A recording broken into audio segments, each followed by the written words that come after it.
Hello everyone, and welcome to London CND's annual conference for 2025. We're going to be having a look at Trump coming into the White House, which is going to happen in just over a week's time, and what it means for NATO, war, and nuclear weapons. We've got an absolutely terrific lineup for you today. If you would like to download a copy of the programme, go to London CND website, click on the event, the London Annual Conference event. You'll see a picture comes up on the landing screen, and you will then have the facility to download and keep a copy of the conference programme. My name is Carol Turner. I'm chair of London CND, and we're going to be hearing from a very impressive range of speakers on two panels during today. A third session will deal with technology information, if I can put it like that. I don't mean to suggest it's a technical session, but what we're going to have a look at is how AI, drones, etc. are being trialled and used in the war, both in Ukraine and in Gaza. And we're going to have a keynote speech from Jeremy Corbyn, which will be introduced by Murad Qureshi. Now, we had asked that Jeremy starts the conference with that keynote speech. He's just arrived, so I'm going to give him 1 minute to get himself settled, and I'm then going to pass over to Murad, who will introduce him and conduct that session. So if you're ready, Murad and Jeremy, let me pass over to you. Well, thank you, Carol. You've given me the hideous task of introducing someone that everyone is familiar with in CND, but I'll do it nonetheless. He is, of course, the independent MP for Islington North, and I'm sure straight after this conference he'll be making his way to the Emirates, where most of his constituents will be today for the FA Cup. He was the former leader of the Labour Party and the opposition during 2015 to 2019, and more importantly now, the founder of the Peace and Justice Project, campaigning on social and economic justice, peace and human rights, not only in the UK, but across the world. Jeremy, the floor's yours. Thank you, Murad, for that very nice introduction. You didn't predict the result of the game today either. Let's see how that goes. Okay. First of all, thanks ever so much, and thanks everyone for being here today. These are perilous and difficult times in which we live, but I think we should reflect on some of our own strengths. The strength of CND ever since its foundation in the 1950s to continually be that voice for sanity and for nuclear disarmament, and to challenge the whole narrative that all this country needs is more and more weapons and more money spent on weapons and more dangerous nuclear weapons, and challenging the illegality of the current policies. But it's also the wider peace movement that we're closely involved with, such as Stop the War Coalition, but many other peace organizations, and the very good cooperation that's been obviously in existence now ever since the Gaza crisis deepened, what is it now, 14 months ago. And that cooperation between Palestine Solidarity, Stop the War Coalition and CND is very important. And I hope, and I'm sure everybody on this call has already signed the letter in support of the demonstration next Saturday, where the Metropolitan Police are up to their old tricks of trying to prevent the march route taking place on the route that we have previously used and all been agreed on. and it is a process by the Home Office and the police just to wind us up and make life more and more difficult for us. We've been through this before on almost every one of the Palestine demonstrations. So we're going to be there next Saturday. There's going to be a very big demonstration next Saturday. And let's make sure, because of the attitude taken by the police and the Home Office, let's make sure that we are there in enormous numbers and demonstrate our strength, our unity, and at the same time our diversity. And so I hope on this occasion, particularly on this occasion, the Jewish bloc of supporters, Jewish Social Society, Jewish Voice for Labour, and many others will be there right near the front of the march, so everybody can see that we are a united march of all faiths and none, and a very wide spectrum of political views. The issues facing the Palestinian people are unconscionable and appalling. The Gaza Health Ministry estimates 45,000 people have been killed. The Lancet, not a journal that underestimates things, or overestimates things rather, quite the opposite, thinks that the Gaza Health Ministry is far too conservative in its estimate of the numbers of people that have already been killed in Gaza. We're looking at 100,000 and more that may well have been killed out of a population of 2 million. Imagine Birmingham was under siege and 10% of its population had been affected, and half of those already killed because of it. This is the size of it. And the devastation in Gaza won't stop when a ceasefire takes place. The devastation will still be there, and the mental health devastation of the survivors will go on for generations. And this is the horror story of this war. And let's be quite clear, Britain is absolutely complicit in this. We are complicit in that we are fully aware of what the weapons we're supplying to Israel are being used for. We're fully aware of the views taken by the International Court of Justice. We're fully aware of the views taken by the International Criminal Court. And what our ministers seem not to realize is that they have made themselves liable to legal action being taken because of knowingly supplying weapons to a country that is already engaged in acts of genocide against the Palestinian people. These are huge, huge issues. And whilst demonstrating is often very frustrating, and I know that, we've all been on many, many demonstrations, I have to say, having been in Parliament all of this time, but particularly since October 23, when the issue of Gaza reached a crescendo, the initial attitude of Parliament was one of refusal to engage at all in a serious discussion about peace alternatives or even call for a ceasefire. And there was that disgraceful manoeuvre between the then Labour opposition front bench and the Speaker's office to prevent a vote being taken on a Scottish National Party motion, which I was one of the signatories of. Since then, very large numbers of MPs of all parties feel the need to use the word ceasefire in their speeches. How much they mean it, I don't know, but they do feel the need to use it. That's one very small sign of the effect of the public actions and the demonstrations. And so we then look at the wider picture, because that's the purpose of this meeting.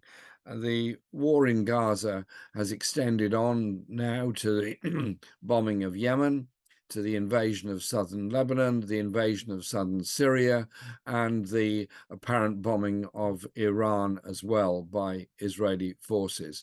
And when I asked David Lammy if he would comment on the Israeli incursion into southern Syria beyond the Golan Heights, he used the words that he had spoken to the Israeli foreign minister and was assured that the Israeli forces were only reoccupying the demilitarized zone.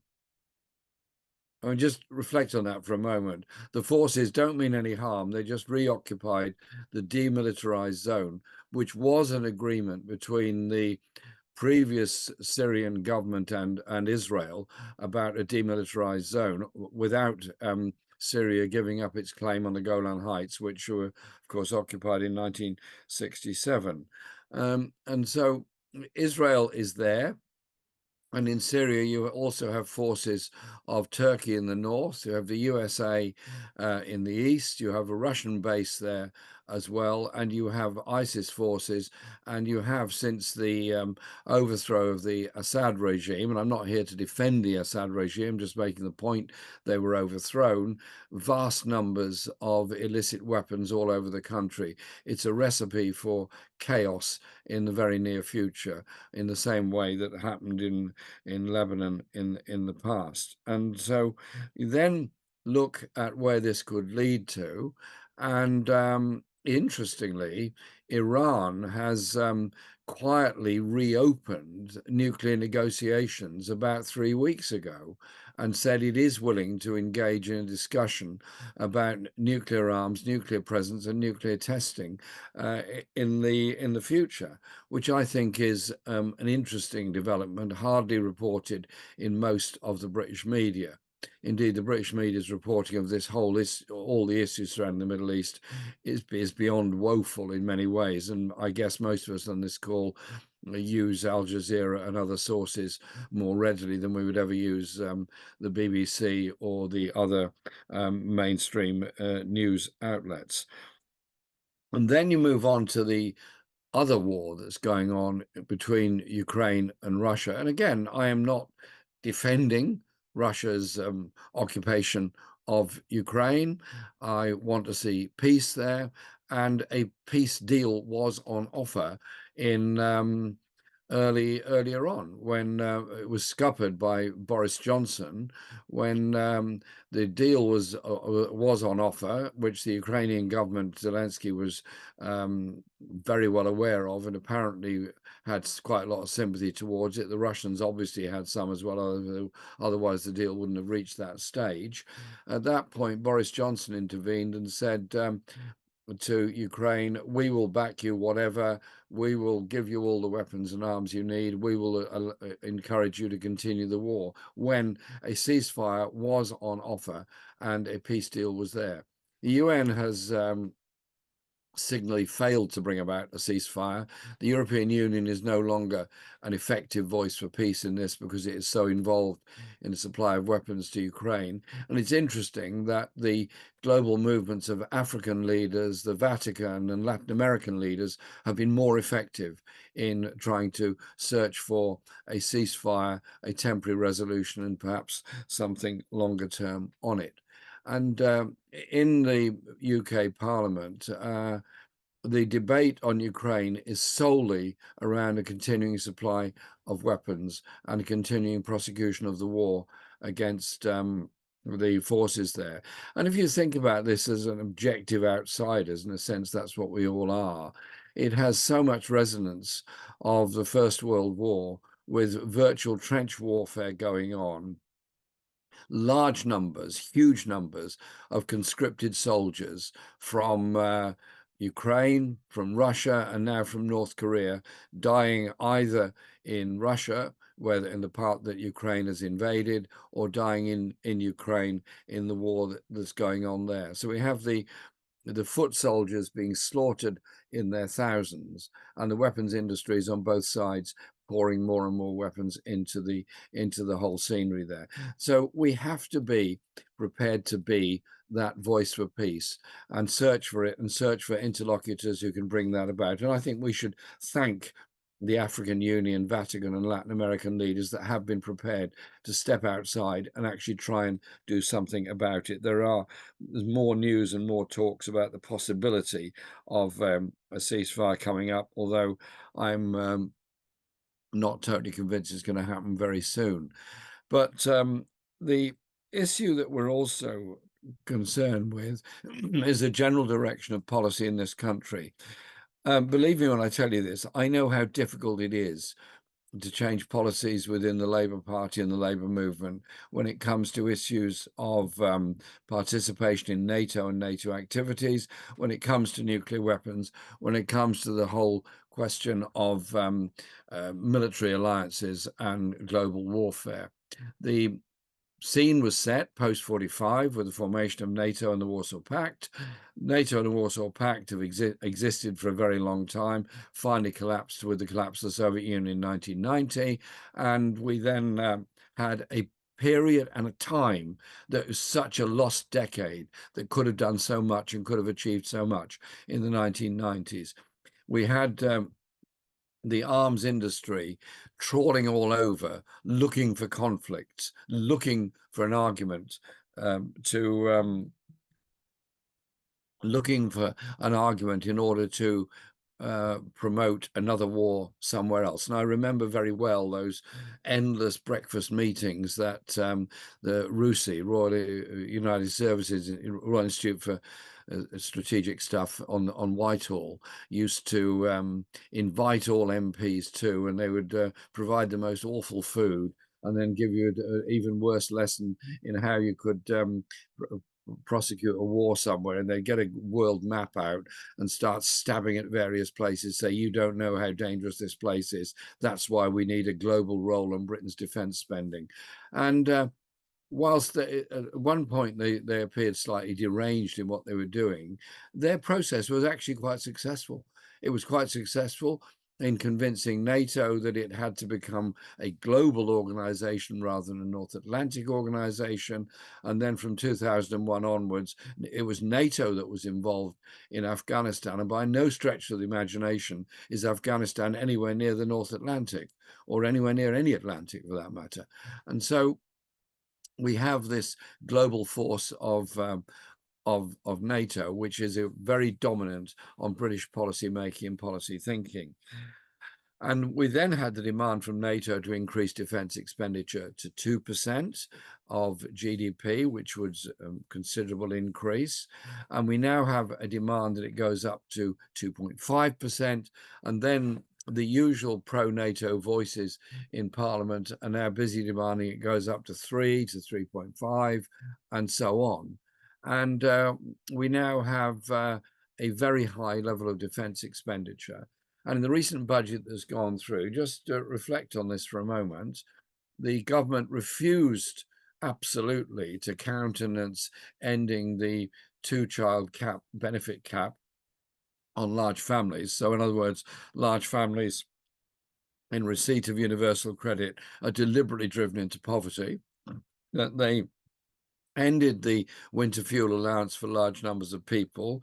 They've refused to raise other benefits in line with the needs of people, and have deliberately underfunded particularly local government and to some extent health. At the same time, they have hardwired into this and successive budgets an increase in defence spending by around 30 billion a year by the end of this decade.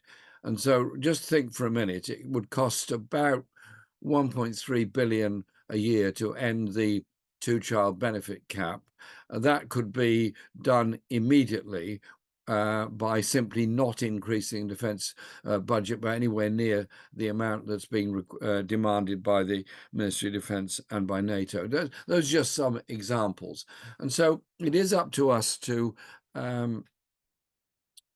understand and promote these arguments, because it's often quite hard to get them through.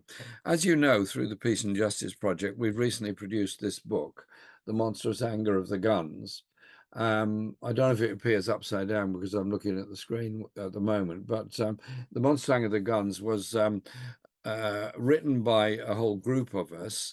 And the idea is that it analyzes the global effects of the arms trade and the pressure of the arms industry around the world. And so there's some fascinating chapters in it on environmental impact of the arms trade and of war, the issue of the Indian arms trade and the effect within India called Weapons in the Land of Gandhi. And it also explains in sad but excruciating detail the militarization of the Pacific, particularly anywhere near Hawaii, and so on. And we've been holding promotional meetings for the book all over the country, and all of the authors have been involved in one or other of the meetings, or several of them, and some of them attract very large audiences. I'll give you an example. We did one in Glasgow where 500 people came to it on a Sunday afternoon to discuss the issues of the arms trade, and that is in Scotland, a country that, whilst there is pretty widespread opposition to nuclear arms being placed in Scotland, nevertheless does host quite a big defence industry in Scotland. So it's interesting that we got a good hearing there and a very good debate. And what I'm proposing to the Peace and Justice Project is that this book is doing very well. It's now, the publishers have now told us they're about to move into a second edition of it, is that as this year goes on, we will then reflect on all the discussions we've had at all these discussion meetings and rallies and so on, and then produce another book, which is a reflection of the public debate. Because if we don't engage in a public debate about conversion of the arms industry into more peaceful purposes, then we are not making the progress we have to make. These are often difficult conversations with people whose jobs and livelihood rely on the arms industry. So it has to be an arms conversion process that guarantees jobs, guarantees sustainability of those communities, and makes the points that the huge skills and investment levels in the arms industry could be used for so much more, on sustainable energy production, sustainable transport production, and indeed more sustainable aircraft industry and shipbuilding industry as well. And so these things are what we have to be active on. Now, the policies of the government are actually at the moment quite well set. Essentially, they have lined up with the Biden administration on Ukraine.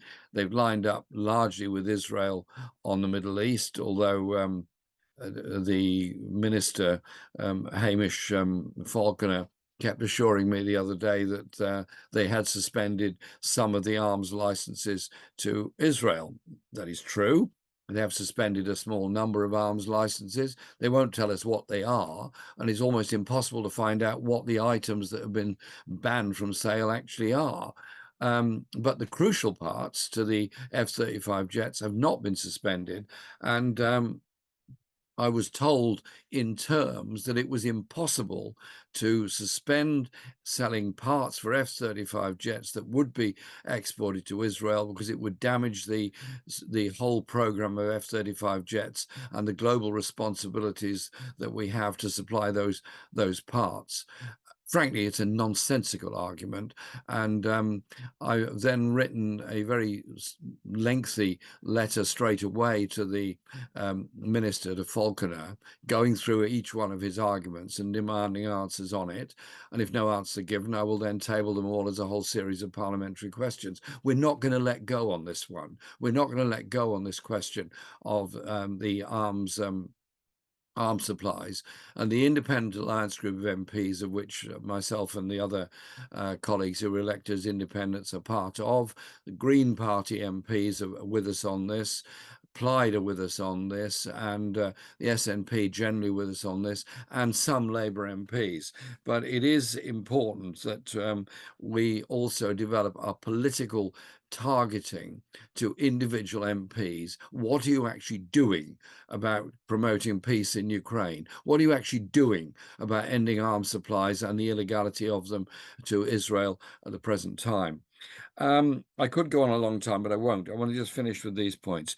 In May, the Nuclear Non-Proliferation Treaty Preparation Committee is meeting in New York for the annual PrepCom, and then the full review conference takes place in 2026. It's the quinquennial review.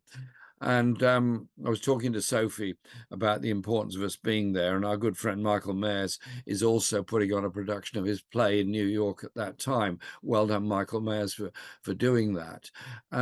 We have to do what we can to support those voices for the implementation of the Non-Proliferation Treaty, and make the simple point that we've made at every single one of the PrepComs and the Review Conference, that the declared nuclear weapon states have an obligation in law not to develop new generations of nuclear weapons and not to export nuclear know-how to other countries and take steps towards disarmament. None of them are doing that. They are all developing a new generation of nuclear weapons, and if not developing a new generation of new warheads as well that go with it, and the costs that go with that as well. And if you just think about it, a nuclear weapon is actually completely unusable. And when I pointed this out during one of the general election debates in 2017, I was told that I was a threat to national security because I would leave us unarmed in the face of a nuclear attack. The following day, the very same newspaper said I was a threat to world peace because if elected as Prime Minister, I would have my hands on the nuclear button. Well, it can't be both. I can't be both a threat by not using it and a threat by having the ability to use it. It can't be both. And so the arguments for nuclear weapons are frankly immoral and illogical. There is no form of defense in a nuclear war. If somebody fires off a nuclear missile, hundreds of thousands, if not millions, are actually affected immediately. And if there's a retaliatory strike by another side in this conflict, then what follows is a nuclear winter. What follows is a global famine. What follows is the starvation of millions of people in very short order. You're talking a few months when millions more would be dying because of it. That is the reality of what nuclear weapons are all about. Would any sane, rational individual even consider using them? Just think about it, would they? Well, I'd like to think not. I would hope not. But I do think it means that we have to be as determined as we've always been to bring about nuclear disarmament. But it does mean bringing together what is becoming actually quite an important political coalition of international solidarity. The million people almost that came on the biggest of the Palestine demonstrations when we went to the US Embassy all came together for a reason. They came together out of horror of what was happening. They came together because they did not believe in a world of military balances and a world of constant threats of war and economies that are based on the growth of military expenditure. The same arguments can apply in every country around the world, and it's up to us to make sure those voices are there. And so I hope what we can do is strengthen the alliance of the peace organizations. CND obviously has this enormous respect and preeminent role in this. Stop the War Coalition has been brilliant at mobilizing people and bringing them together and providing a lot of wherewithal and know-how. And who says anything they said or did were wrong, or we said or did were wrong over the war in Iraq. And likewise, Palestine solidarity should be complemented for maintaining its organization over many, many years and thus giving itself the ability. And what we see as our role in the Peace and Justice Project is to promote these issues through creative work, through the stuff we're doing on music and on poetry, through the campaign we're doing on the 5 points of human solidarity and social justice in this country, which are bringing a lot of people together of independent lefts and socialists all over the country, which I believe in very short order will develop into a very strong alternative political voice in our society. And we certainly need one of those. And I hope that our meeting today is one that we can think about how we develop these issues and ideas, but above all, always be prepared to be that unpopular voice for peace, because sometimes it is unpopular, but at the end of the day, it's the only voice that we can mount. Tamdiel once said to me when I was a newly elected MP, he was a fascinating guy, and I was talking to him about his great work in exposing the truth about the sinking of the General Belgrano. And he said, Jeremy, be prepared and be happy to be unpopular. It's sometimes quite enjoyable. And he did fantastic work standing up as a lone voice. But he was right. And people now recognize that Tam was absolutely right about that. And succeeding generations will recognize that everything we're saying now about Palestine, about Iran, about Iraq, about Libya, about Ukraine is actually right, and that we have to be that very strong voice. So let's go for it. Thank you very much.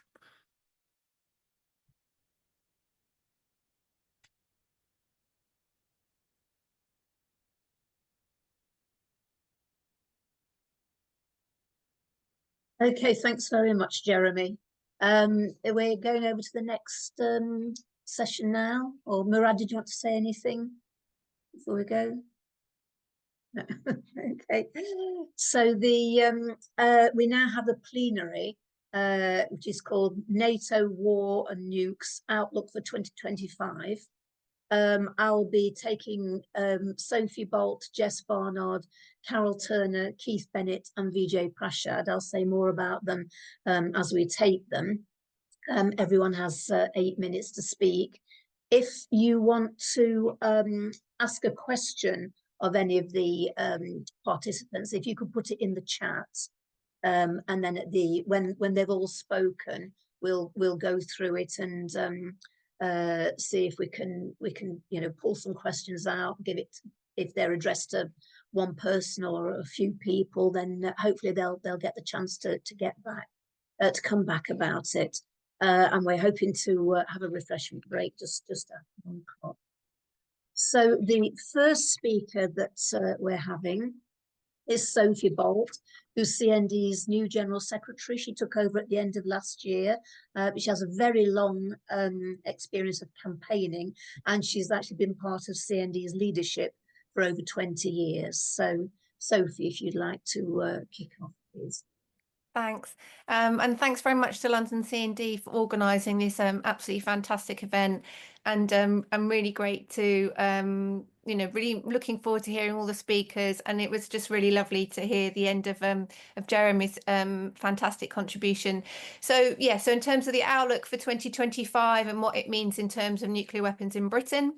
So obviously the British government made the commitment to nuclear weapons an absolutely central plank of its election manifesto.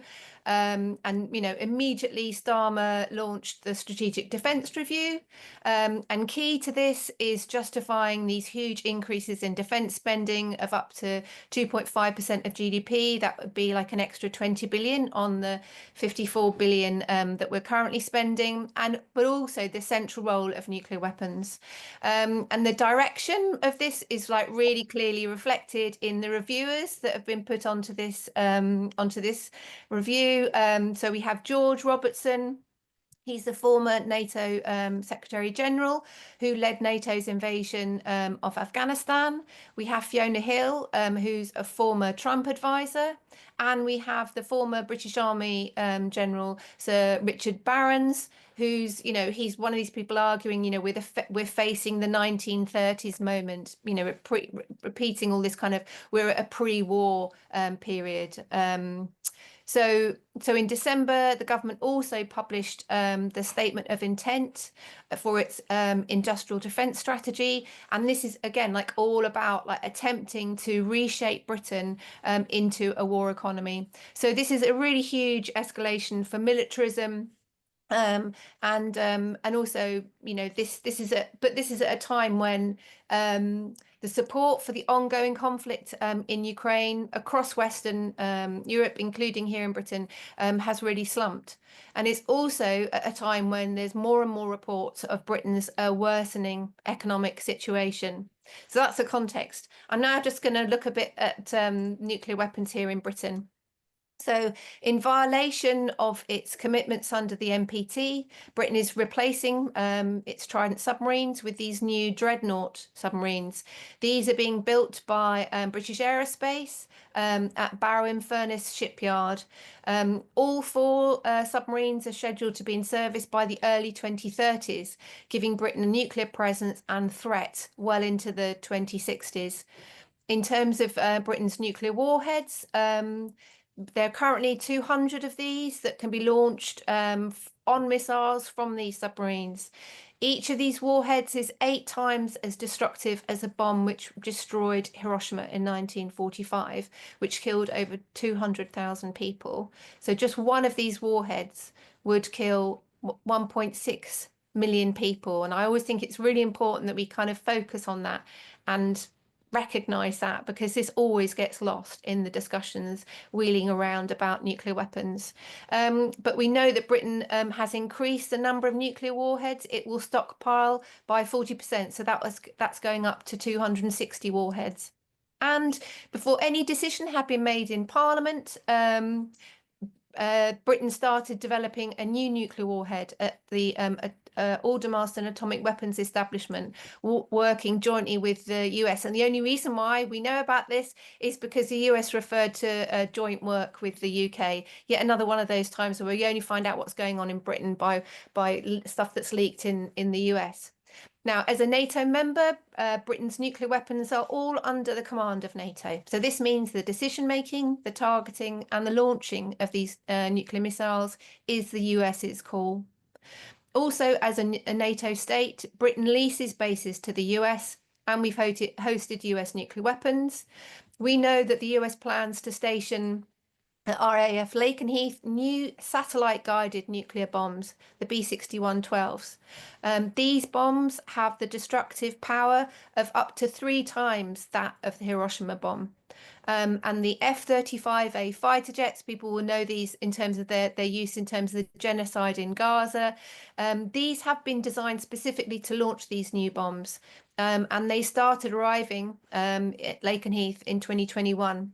The $1 million upgrade of the base has been completed, including these new nuclear shelters that are ready for these bombs. And according to US documents, these bombs could be arriving in Britain in the next few months. So Britain is contravening the NPT with this upgrade. It's totally part of the nuclear proliferation that's happening.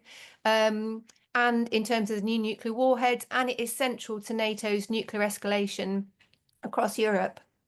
Now, I just want to try and quickly update on how the Trident replacement is going. Basically, we're seeing lots of delays, accidents, and cost overruns. So current British nuclear policy is what's called a continuous at-sea deterrence. So that's where at least one nuclear-armed submarine has to be on patrol continuously. But because of huge delays that are taking place to refitting the aging current submarines, this is putting a massive strain on the ability to continue this continuous at-sea deterrence.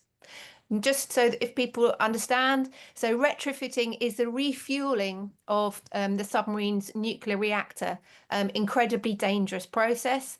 So it's the spent fuel rods, which are highly radioactive, are removed from the submarine and replaced.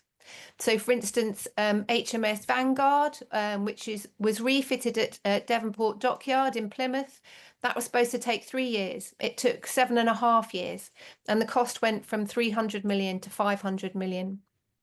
And because of these delays and ongoing faults, the patrols of these submarines are being increasingly extended. So submarines are supposed to be going out for sort of 3 months maximum, but now they are regularly out on patrol for 5 months, and even in excess of 6 months. And this is, impacting on the crew, but also in terms of the strain on these submarines. And we're seeing a much greater increase in the number of accidents at sea. So I'm sure people will remember in 2023 when a submarine's depth valve was faulty. So the submarine was diving, potentially way too deep. And of course, that would have meant that the water pressure would have killed the entire crew and the submarine would have crashed. So really, really incredibly dangerous. And then, of course, there is the out of control costs. So Trident's replacement looks set to cost at least 205 billion. And according to the government's own financial watchdog, the National Audit Office, it is unaffordable. The NAO predicts that the replacement of Trident will rise by another 99 billion over the next decade. Now, we know that Britain's nuclear weapons system, as well as the wider defence and foreign policy, totally undermines democracy and lacks accountability. But we're certainly seeing an increase in government secrecy. So, for instance, there is still no sign of the 2023 annual update to Parliament on Trident's upgrade. And there are similar overruns and spiralling costs on the new nuclear warhead delivery too. And this is what the government is presenting as the dynamic catalyst for Britain's economic growth. Nothing, of course, could be further from the truth. There are no jobs continuing genocide, war, and nuclear annihilation that could be viewed as a sustainable future and a good, decent job. The nuclear industry can't create, but also the nuclear industry can't create the millions of jobs that are needed to build a strong, dynamic, sustainable economy. Investing in social care, house building and renewable energy could really catalyse sustainable economic growth and provide us with the kind of sustainable future, or any kind of future, that we need. So in conclusion, CND is working flat out, exposing the dangers, the immorality and the unsustainability of the war economy. That's going to be a big part of our campaign for 2025. We want to be working with all of those MPs and those trade unions that are on board with this. We're going to be shining a spotlight on the bases that are integral to this nuclear war machine, as I spoke about, in terms of Barrow-in-Furness, Aldermaston, Devonport, as well as Lakenheath. And of course, with this being the 80th anniversary of Hiroshima and Nagasaki, we are really going to be focusing on making the human costs of nuclear weapons front and centre in our campaigning. Thanks very much. Thank you very much, Sophie. That's very interesting and worrying.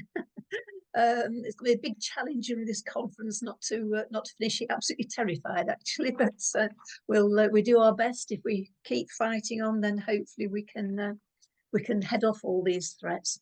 Our next speaker is Jess Barnard, who's a member of the Labour Party National Executive Committee and a Palestine campaigner. She's a community organiser and a workplace trade union representative, and she's a former chair of Young Labour.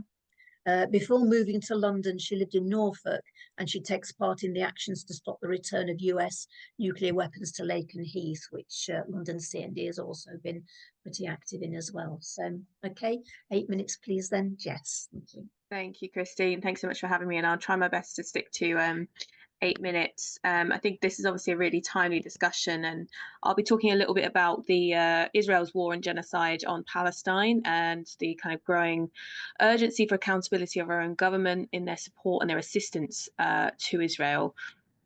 Just to kind of contextualise this, at the end of last year, I asked Keir Starmer at Labour's NEC meeting when he would impose a total ban on arms to Israel. And he said that when he stood for leader of the Labour Party, he would put human rights at the heart of international policy. So what happened to that commitment?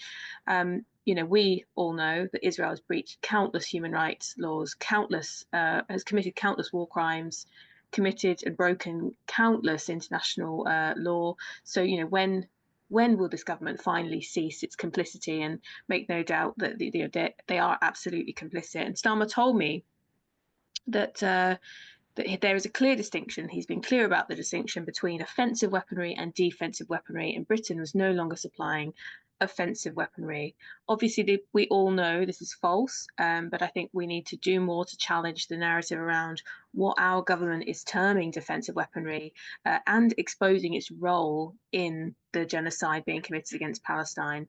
I know that David Lammy announced, last year, towards the end of last year, 30 arms export licenses to Israel would be suspended. And I just want to say, this absolutely would never have happened without the tireless campaigning efforts, the enormous public pressure, and of course, the bravery and the work of Palestinian journalists who have been risking their lives in the midst of a genocide to expose the crimes that Israel is committing. And I just want to take a moment to kind of acknowledge that and just to consider, the impact of and the importance of keeping up pressure on the government. As a result of those pressures, that Israel has been exposed, and it's been acknowledged that Israel is engaged in widespread violations of international law, and Britain has accepted there is a clear risk the arms exported to Israel could be used for that purpose. But I think what we have to consider is that the government still feels the political cost of going against the US is much higher than the political cost of going against the public here, or its obligations to upholding international law and protecting human rights. And I think that's the framework we have to operate from. And it's obviously very timely that we were talking about kind of Trump and the shifting political climate internationally among some of Britain's closest allies. Because as a result of that, part of the criteria around the F-35 fighter jets was that, they won't be permitted to export components for the F-35 combat aircraft directly to Israel. The sale of the same components are kind of happening indirectly to Israel through the USA. So they have been exempted from that ban. So it's a very toothless and hypocritical and cowardly exemption. We absolutely have to consistently challenge that. Alongside that, I think there's been a lot of international efforts to expose the role of the F-35 fighter jets, and we know that, for example, there was a F-35 stealth fighter jet which carried out a massacre in a designated safe zone by Israel in southern Gaza, which killed at least 90 people and injured another 300 people. It's also important to note in parliamentary questions, Maria Eagle, she stated that at least 14 components of F-35 fighter jets were transferred from RAF Marham to Israel. And it's another example of the importance of us opposing that US foothold in Marham alongside the return of the US nukes to the site, a campaign I know that many of you on this call are involved in and familiar with. But I think it kind of goes hand in hand with the urgency of challenging the government's failure to, going along with the US complicity and expanding these arms licenses bans, which they have failed to do despite demands. Alongside that, I think there's an element around the role of surveillance, which the UK has, been an active participant in. And how that surveillance is being used to enable Israel to continue committing crimes against humanity. Declassified ran a really incredible report on the role of that.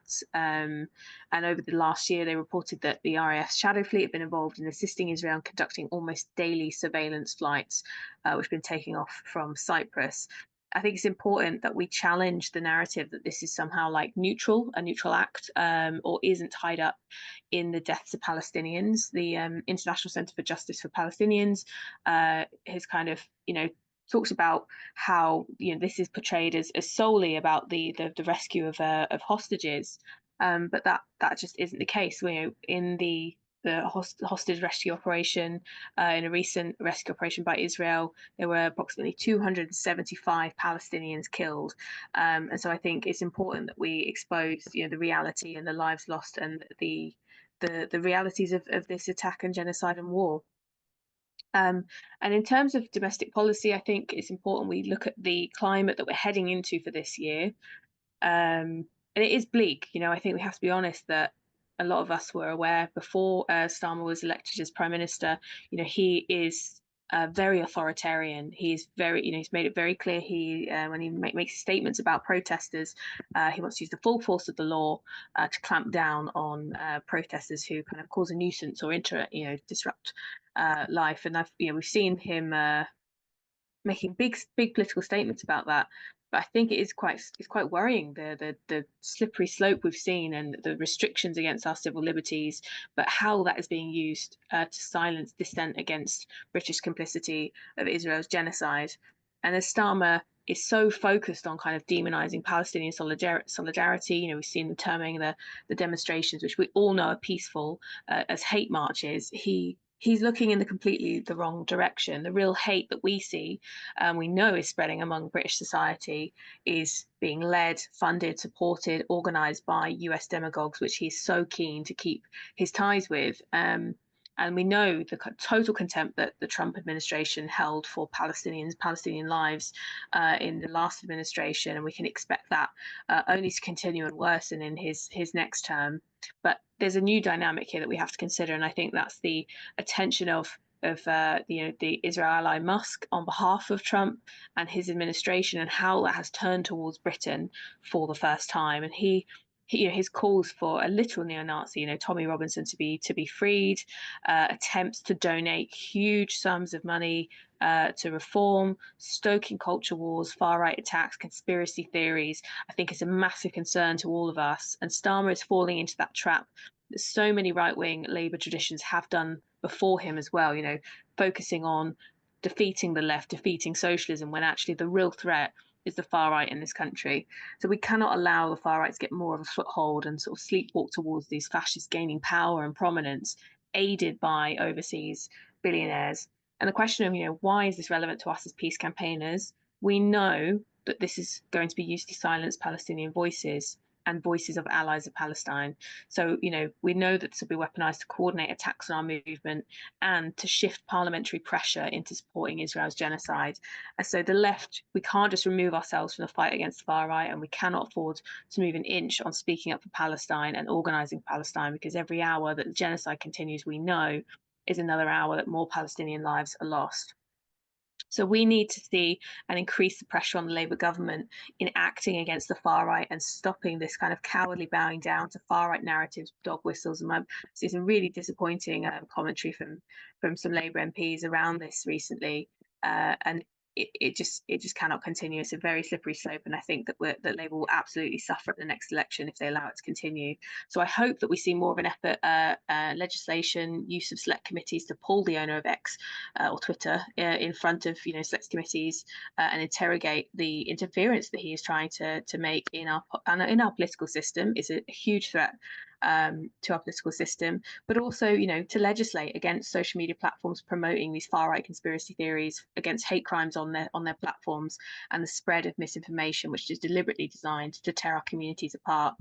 But I think as long as Starmer is unwilling to kind of stop that tide towards the far right and the threat that they pose to him and his kind of faction politically, I think we can expect to see a better coordinated and better resourced far right in Britain than we have seen for many, many decades. So I think it's ever more essential, as we all know, that we keep out on the streets, particularly for Palestine, but also in the fight against the far right, because this is clearly a struggle that isn't going to go away. It's better organised, better resourced, and we can't leave it up to the centrists in society to take on that fight. It's up to us. It's up to the socialists, the peace movement. And I look forward to kind of standing alongside you in that struggle over the coming years. Thank you. Sorry, forgetting to unmute. Thank you very much, Jess. That's very inspiring and shows how much there is at stake in the battles ahead. So our next speaker is Carol Turner, who's the chair of London CND, and she's the vice chair of National CND and coordinator of CND's International Advisory Group. She's a long-time nuclear disarmament and anti-war campaigner and is a member of Stop the Wars National Officer Group. She was a foreign policy advisor to UK parliamentarians for more than 15 years, and she's the author of Corbyn and Trident, Labour's Continuing Controversy, and Walter Wolfgang, A Political Life. So, Carol, the floor is yours. Thanks very much for that rather long introduction and laudatory introduction, Christine. I hope I can live up to it.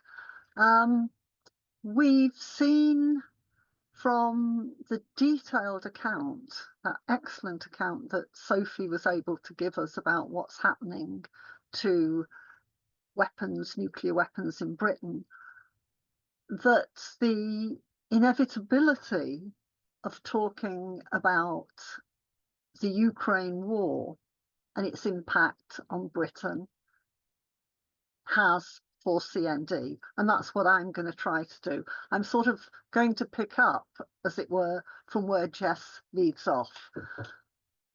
So Trump returns to the White House at a time when politics in North America and Europe are fracturing. Indeed, it's this very fracturing itself, the growing divide between rich and poor within the world's richest societies, richest economies, and the inability of the traditional parties to address it, which has created the space for the electoral success of the Trumps, the Farages, the Le Pens, the Malonis, and so on across Europe and in the United States. Support for Make America Great Again is also reflected in Europe. Farage's call to put the great back into Britain, Le Pen's France for the French, similar slogans are popping up all over. And the understanding that society is, large sections of society are becoming impoverished is the answer to why my country first policies are beginning to take hold. And that's what I want to look at in relation to Trump and Ukraine. Trump said during the course of his election campaign earlier last year, and he's continued to repeat it, that he can end the Ukraine war in 24 hours and that he intends to do so. I think we may have to give him just a little leeway on the 24 hours, but it is clear that he's intending to sort out what he recently called a bloody mess in Ukraine. It shouldn't be then, given the huge financial and military resources that the US is pouring into Ukraine, that the influence of Trump has little impact. I'm going to return to some of that later, but first of all, I just want to run through CND's involvement and why we think that Ukraine is a big issue for the peace movement. So, Ukraine is two wars. It's a war between neighbours over territorial boundaries and security interests, and it's a proxy war between two nuclear-armed powers, Russia and the United States. Arguably, there's a third aspect, but I'm not going to deal with that today, and that is the demand of the Russian population that the Russian, culturally Russian and Russian speakers in Ukraine, that part of the population is also defended from what's going on. Okay, Britain's deeply involved in Ukraine, we all know that. The third biggest financial backer after the US and Germany, and supplying arms and training to Ukraine forces. That's only one reason why Britain is threatened if the war extends and expands, which it could very well do. There are two further reasons. One is Trident. Sophie mentioned the developments that are taking place there. Britain is a nuclear armed state. We've got a first use policy when it comes to nuclear weapons. And the second reason is our NATO membership. As Sophie said, it means that Trident is under the command of NATO in any conflict where NATO is involved. There's also a fourth reason, and final reason, and that is that Britain is one of 6 forward nuclear bases in Europe, one of 6 NATO bases in Europe, and that's why CND is campaigning to stop nuclear weapons returning to Lakenheath. But let me just take a moment before I move back onto Ukraine. Let me just take a moment to say what CND is not saying.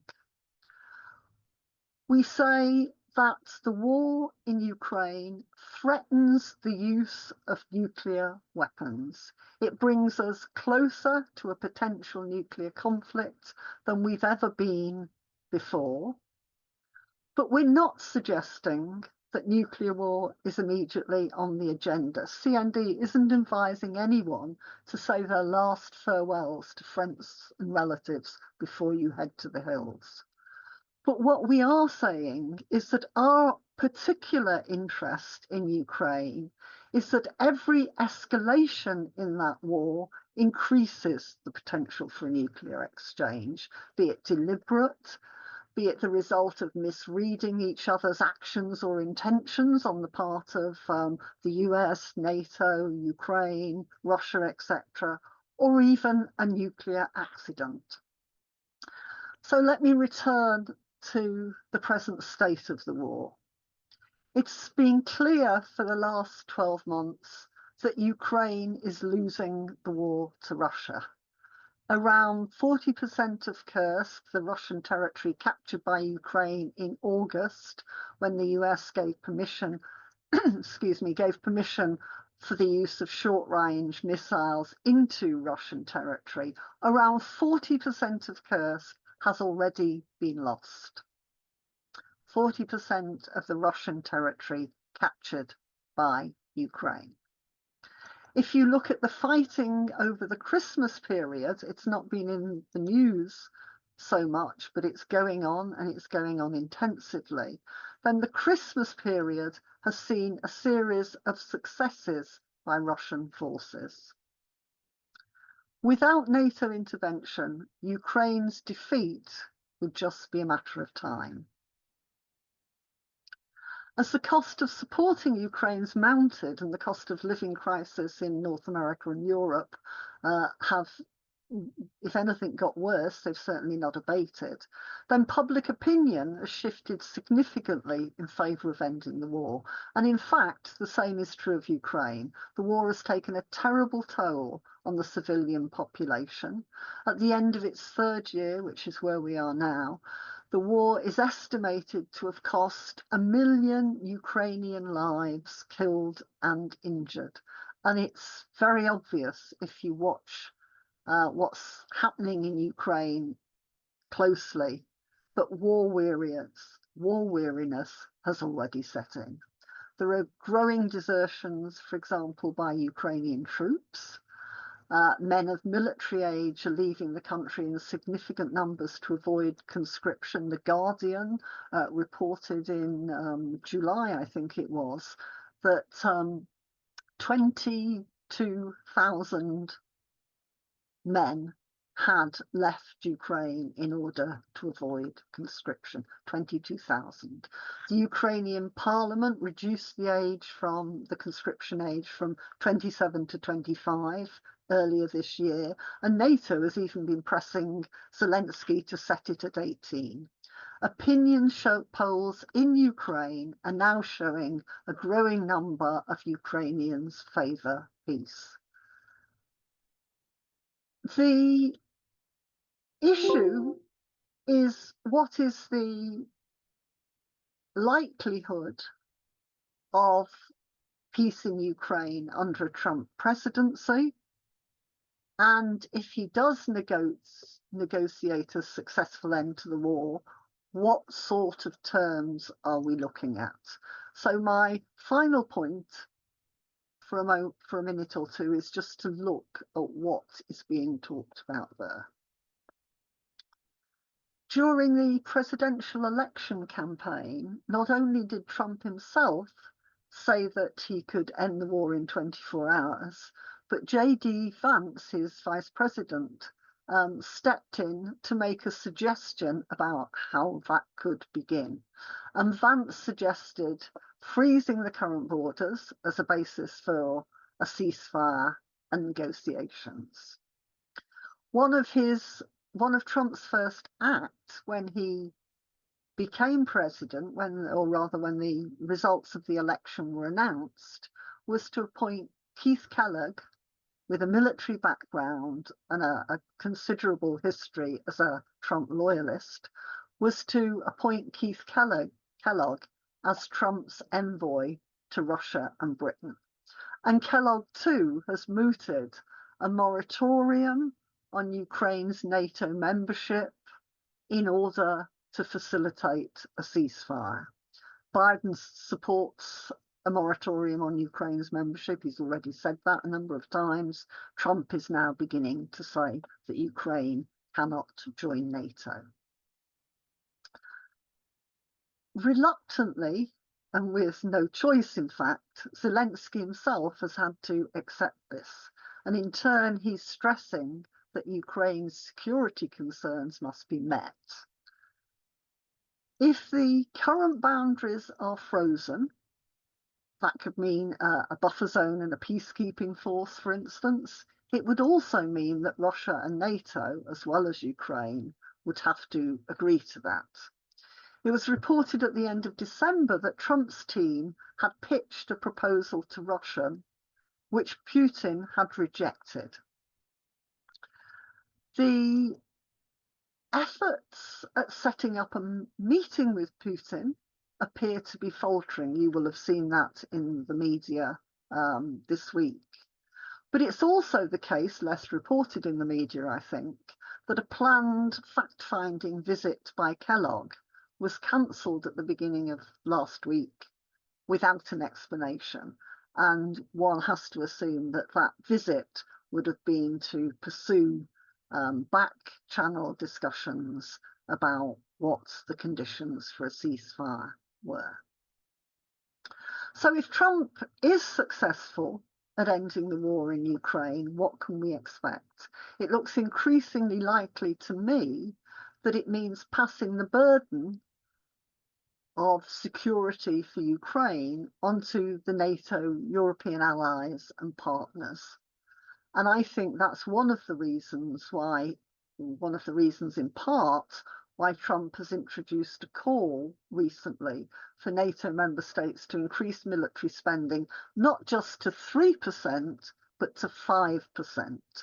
And I think these are the issues which CND, the peace and anti-war movement, and all the progressive political forces in Britain are going to face in the year ahead. The peace movement's job is to take a lead on busting through the silence of the political establishment and begin to raise these issues. And it not only means raising the issue of peace rather than accepting the bipartisan drive to war which is coming from Parliament. It also means organising discussion meetings of this sort. It means joining CND in going to Lakenheath and protesting about this across the country, and keeping the issue of Ukraine, the danger to peace in Europe and in the world that this represents, keeping that at the forefront of everyone's attention. Gaza shows what action on the streets, which expresses the strength and depth of public opinion, what it can do and how determined it can be. That opposition, public opposition, is the strongest tool in the peace movement's toolkit. And that's why discussions like today and actions against nuclear weapons returning to Britain couldn't be more important as we plan for 2025. Thank you for listening. Thank you very much, Carol. Our next speaker is Keith Bennet, who's a China specialist and co-editor of the Friends of Socialist China platform. He's worked as an advisor to both Chinese and British companies and was previously the political editor of the Asian Times newspaper.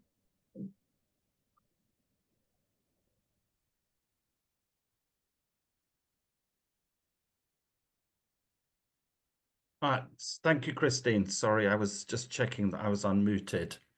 And thank you to London Region CND for the invitation to take part in this distinguished panel. Now, with war raging in Ukraine for nearly 3 years, and Carol has brilliantly explained about that, and with the unrelenting genocide in Gaza now well into its 2nd year, both naturally forming the main day-to-day focus of most peace campaigners, is it self-indulgence or overreach to also turn our attention to the Asia-Pacific region? I would argue that it is not. No analogy is ever exact, but a clear parallel can be drawn with events in the 1930s. Local conflicts in Spain, Ethiopia, and indeed China were the proverbial canaries in the mine which presaged the global conflagration of World War II. Today, no bilateral relationship is more important, more strategic, and more fraught than that between the United States and China. On the potentially positive side, the world needs these two powers to work together constructively if humanity is to meet an existential threat like climate change. Unfortunately, despite the best efforts of China, and of a couple of US politicians, there is little sign of this happening, something that will most likely be exacerbated when Trump quits the Paris Climate Change Accord again. Faced with the peaceful rise of China, a rise unparalleled in human history, it has essentially become a consensus among the otherwise contending wings of the US ruling class that the preservation of US global hegemony necessitates taking China as Washington's principal adversary, from Greenland to the South Pacific, and from semiconductors to TikTok, and increasingly throughout the global South. A new Cold War, which, like its predecessor, can all too easily turn hot. As with Cold War I and the Soviet Union, the US seeks to reverse China's progress and at best bring it to heel through a combination of a debilitating arms race, ideological subversion, and economic and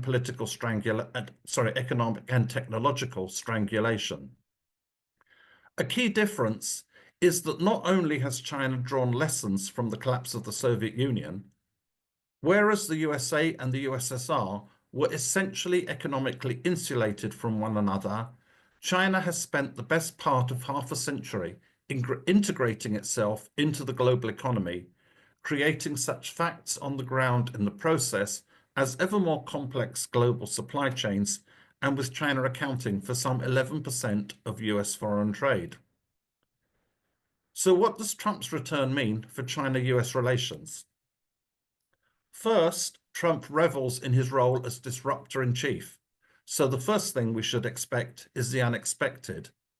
Certainly, if he carries through on even a fraction of his recent threats regarding tariffs, not only will China face an economic challenge, the entire global economy, in a parlous enough state as it is, and not least the US economy itself, will be plunged into crisis.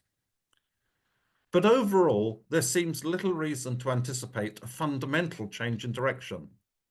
When Biden assumed the presidency, many had hopes for a return to a more rational and constructive China policy in Washington. This did not materialize. Far from reversing Trump's anti-China measures, the Biden administration ratcheted them up substantially, especially in terms of trying to restrict China's access to computer chips and other advanced technology. To the extent there was change under Biden, it came essentially in two areas. His administration largely eschewed the openly racist rhetoric of Trump, Kung flu, Chinese virus, etc., which undoubtedly made life more tolerable for many Chinese and other Asian and Pacific Islander Americans. And whereas Trump was an equal opportunities bully when it came to insulting and threatening allies and adversaries alike, Biden's team worked hard and with a considerable degree of success to reinforce cohesion in NATO, get the EU on side, and reinvigorate and reinforce old alliances such as those with Japan, South Korea, and the Philippines, all with a view to confronting China, along with Russia, the Democratic People's Republic of Korea, DPRK, and other states in Washington's crosshairs. So even if Trump ups the ante with China, it will not break the essential continuum that was established by Barack Obama and Hillary Clinton with their 2011 pivot to Asia. One reason why Trump presents as the disruptor-in-chief is that his opinion on any given question so often appears to be that of the last person he happened to have spoken to. The team of rivals he has been assembling certainly lacks the intellectual brilliance of that forged by Abraham Lincoln, but it is not monolithic on China. Trump himself cares little for liberal democracy, and on that level, his antipathy to China probably lacks the deep ideological foundation that the US Democratic Party has come to increasingly embody. His motivation is more straightforwardly venal. He will fight ruthlessly, but may be prepared to cut a deal if he feels the terms are good, or perhaps as importantly, can present it as a win. We need to think only of his current stance on TikTok, doubtless related to its ability to help feed his social media obsession. The same cannot be said for his proposed Secretary of State, Marco Rubio, who clearly will not be satisfied with anything less than the overthrow of the Communist Party of China.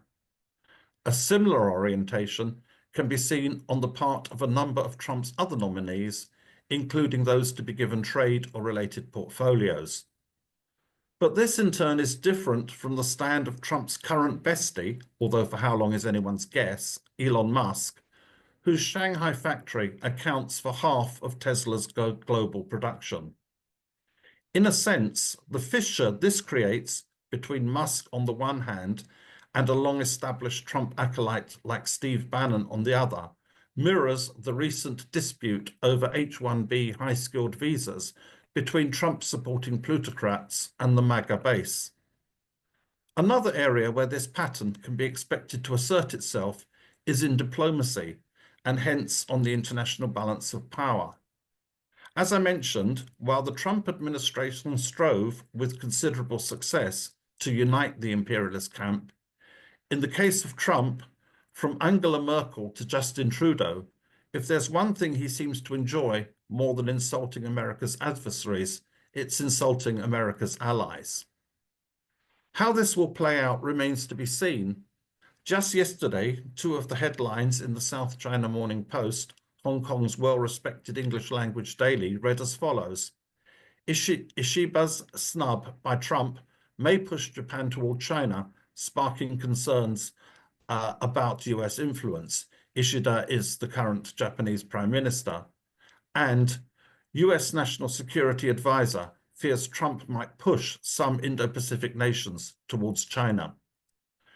The Asia-Pacific region is where key issues still unresolved from the 1940s continue to fester, and where the interests of nuclear powers, principally the United States, China, Russia, and the DPRK, collide and at times coincide. How will Trump in his second presidential term react to tensions in the Taiwan Straits or the South China Sea? On the Korean Peninsula, will he once again resort to his threats of unleashing fire and fury, or will he seek a further meeting with Kim Jong-un, something no other serving US president dared to do? Answers to such questions will have a major bearing on the future of the world. Thank you. Thank you very much, Keith. It's good to hear from an expert in that area of the world. Our next speaker is Vijay Prashad, who's an Indian historian, commentator, and author of many books. He's a senior non-resident fellow. Chongyang is that Institute for Financial Studies. Please forgive my ignorance.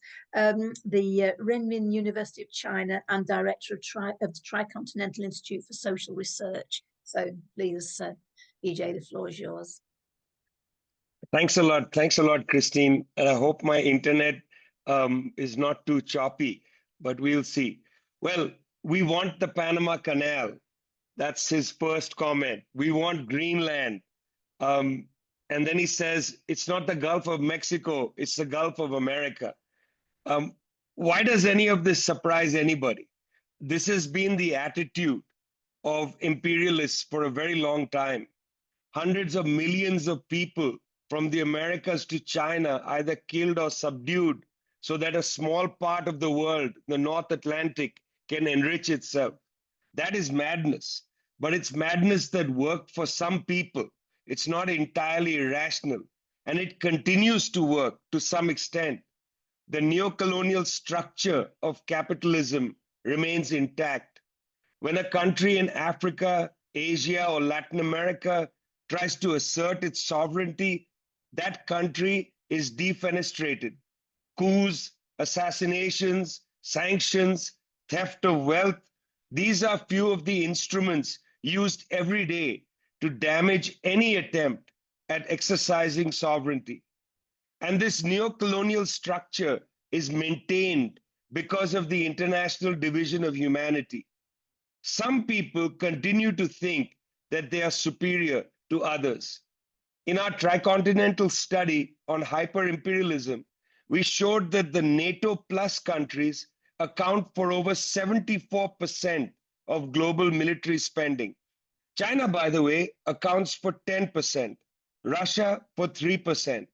Yet we hear that it is China and Russia that are the real threats. NATO, led by the United States, is the most dangerous institution in the world. We want the Panama Canal. We want Greenland. We want to call it the Gulf of Mexico. This is not a surprise. There are weapons of destruction in Iraq, lies, but still a war of aggression. Who has even been seriously investigated for that war crime? No one. The victims are on the other side of the International Division of Humanity. They deserve to die. The perpetrators are on the superior side of the International Division of Humanity. What you have is the Tony Blair Institute for Global Change. What change?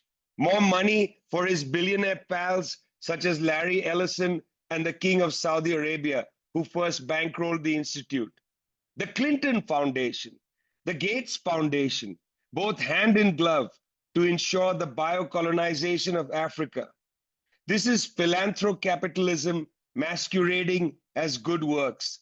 The plunderers speaking about human rights as they send bombs to Israel for its genocide, as they themselves devastated Afghanistan, Iraq, Libya, Syria.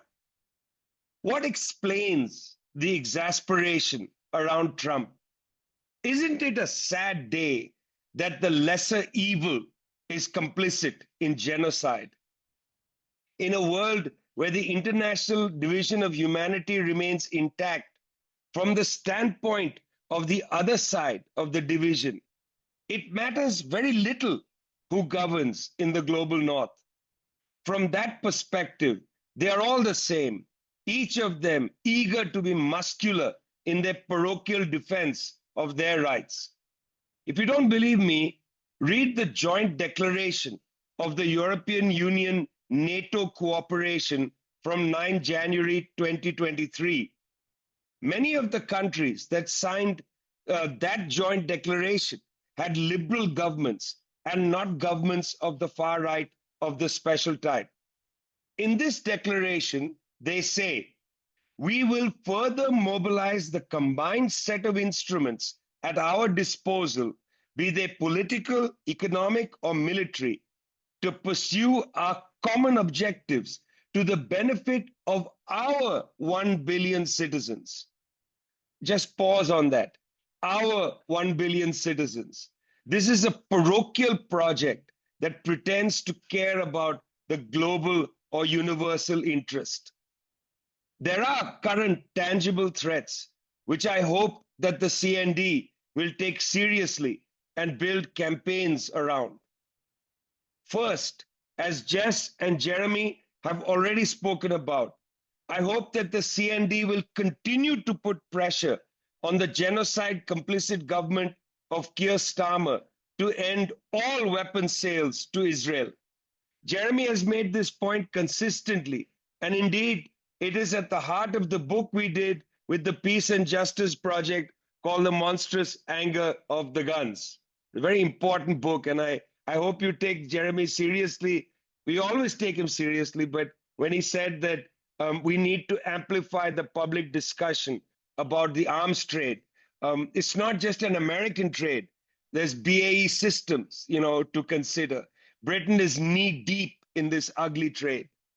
Second, do not underestimate the threat posed by the global north to Iran.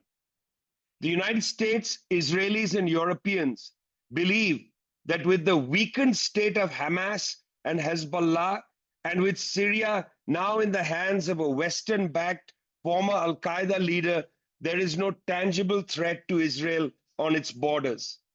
This will give them the arrogance to go forward and bomb Iran. In fact, Israel has already struck several Iranian academic and military institutions in October of last year, barely reported anywhere in the Western press. If they escalate against Iran, this is going to be appalling for many of us in the world, for all of us, in fact. Third, Trump's Secretary of State, Marco Rubio, little Marco, as Trump used to call him, is viscerally against the Cuban Revolution and the Bolivarian process in Venezuela. If these are both overthrown by military assaults or by further economic pain, I can guarantee you that the balance of forces in all of Latin America will tilt to the right for more than a generation. You might have all kinds of disagreements with this or that aspect of the left governments in Latin America, but their downfall will be a catastrophe that leftist purism does not consider. And I mean a catastrophe not only for Latin America. The fall of the Cuban Revolution will have catastrophic impact around the world. Fourth, underneath everything is the deep fear of China. And this is what Keith had said earlier. Rachel Reeves' visit to China has created its own tiny storm in the British teacup. Her visit to China reveals all the contradictions and the threats. A break with China will deepen the economic catastrophe in Europe and in Britain, a catastrophe, of course, enforced by the war in Ukraine. But a break with China is indeed what is being enforced for the long-term interests of hyper-imperialism. There is a correct fear that the rise of the Asian countries, not just China, but Vietnam, India, Indonesia, even Bangladesh, will severely weaken the ability of the Western economies to dominate. The international division of humanity is threatened by these developments. This is actually a factual fear. They are right to be afraid. The global north wants China to surrender its economic advances and is willing to go to war against China to force Beijing to cease development. And I must say, in pockets of the left in the north, it is astounding to listen to people with such a shallow understanding of the actual situation regarding China. The demonizing against China enters even spaces of rational and sensitive people. It is quite stunning to hear that. The mediocre leaders of the global north would rather we move to extinction than to learn to collaborate on a global level to solve our common problems. CND's work is crucial for the fight to change this attitude, to dismantle the international division of humanity. Of course, end the genocide against the Palestinians. Of course, no war on the Iranian people. Of course, defend the Cuban Revolution and the Bolivarian process. Of course, collaborate, don't confront China. In 1965, during the war between India and Pakistan, Faiz Ahmed Faiz wrote a beautiful poem called Blackout. And this is what he said. Since our lights were extinguished, I have been searching for a way to see. My eyes are lost. God knows where. You who know me, tell me who I am. Who is a friend? Who is an enemy? A murderous river has been unleashed into my veins. Hatred beats in it. Be patient. A flash of light will come from another horizon like the white hand of Moses with my eyes, my lost diamonds. Please, my friends, please, CND and others, let us find our lost diamonds. Thanks a lot. Thank you very much, Vijay. Very, very powerful. We're coming up to the break, but we have had a couple of questions. So we've been asked about what CND is doing about the ban you'll have read about for the next demonstration on Saturday the 18th. It's been the police have banned it from assembling at the BBC. And we've also had a comment about Ukraine and the position of ethnic Russians in Ukraine. So I was just going to ask if Sophie Bolt could just quickly answer the first question about the ban on the march at the BBC, and then if Carol could just come in about the Ukraine question. Thank you, Sophie. Thanks, and thanks for the question. So yes, we're challenging it So, you know, CND has been part of the negotiations with the police. We've been to sort of all of the meetings, and we've made it absolutely clear that we are challenging this ban.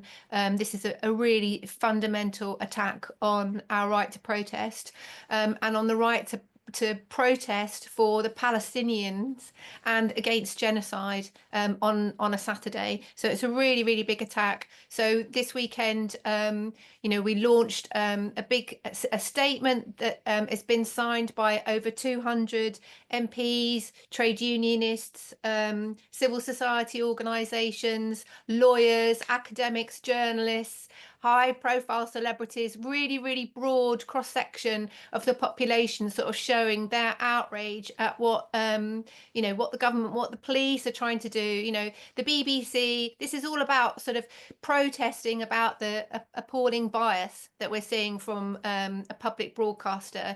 And it's absolutely critical that that public broadcaster is held to account. So we're, as I say, we're challenging it.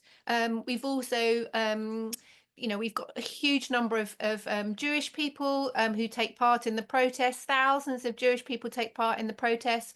And we know that there's going to be a letter coming soon, which has been signed by over 13 Holocaust survivors and descendants of Holocaust survivors, saying these protests are completely peaceful. You know, Jewish people are completely welcomed on these marches to really push back on all this really appalling claims that these marches are dangerous or there's some kind of like a threat to Jewish people. You know, just, you know, that's absolutely not true at all. This is about trying to stop a genocide. So we will be marching. Make sure that you're in London on the 18th and watch this space. Thanks. Thanks very much, Sophie. Carol, could you just take on the point about the ethnic Russians in Ukraine, please? Thanks, Christine. I'll do so very briefly. I'm aware we're running over time, but also it's slightly outside CND's brief, as I'm sure people are aware. So the war messages that are churned out day by day by the British government and elsewhere are one-sidedly laying the blame for the war in Ukraine on Russia. It's a convenient mechanism to brand Putin as the latest evil monster of NATO. And it's one of the ways in which the public here is being walled off from knowing about how serious and dangerous the situation really is, and being able to get to grips and have an understanding of all the aspects of Russia's actions. This is not to defend Russia, but simply to explain that, you know, it's important that we understand what their interests are. One of those concerns, which is CND's main interest in this issue, and which I touched on briefly, is the relationship between Russia and NATO. The fact that NATO is encircled by Russia, is encircled by NATO members and NATO partners. That began in 1997, and it's been slowly increasing ever since. But another reason why Russia is engaged in this war is the protection of the strategic interests of the cultural and ethnic Russians, primarily but not entirely on the east of Ukraine. And this is where the immediate impulse for the current war came into effect. Russia invaded in when was it now? In 2022, when it became absolutely clear that the accords of 2014-15 were not going to be put in place. They were under sort of serious attack. And part of that had been an agreement on the preservation of the interests of the cultural Russians and the Russian-speaking population in the East. Make no mistakes, we don't hear about it in our press, but it's certainly the case that this is a very big deal for the population of Russia. Thanks. Okay, thank you very much, Carol. We'll be moving into the refreshment break. Afraid we're running about 5 minutes late, shocking bad chairing. So people could be back by 1:25. The next session is Ukraine and the Middle East as testing grounds for new tech weapons, and it'll be chaired by Emma Dent-Code, who's the independent councillor for Kensington and Chelsea, vice president of London CND. And she was Labour MP for Kensington and Chelsea 2017-2019. So the first and only candidate to win that seat for Labour. And whilst an MP, she was vice chair of the parliamentary CND, and she's currently a directly elected member of CND's National Council. So when we come back, she'll be chairing that session. So if people could be back by 1:25, is that okay? And then we'll be able to go into the afternoon session. Thank you. Hopefully we're all back now, so we'll get going with our next session, which is Ukraine, Middle East, testing grounds for new tech weapons, which is utterly terrifying. So we've got as our first expert on the subject, we've got Peter Burt, Drone Wars UK, Nuclear Information Service Research Manager, who knows all about artificial intelligence, autonomy, and new military technologies, which is the thing that many of us should understand a lot better, I'm sure, and I'm sure we'll understand a lot better after the next 15 minutes.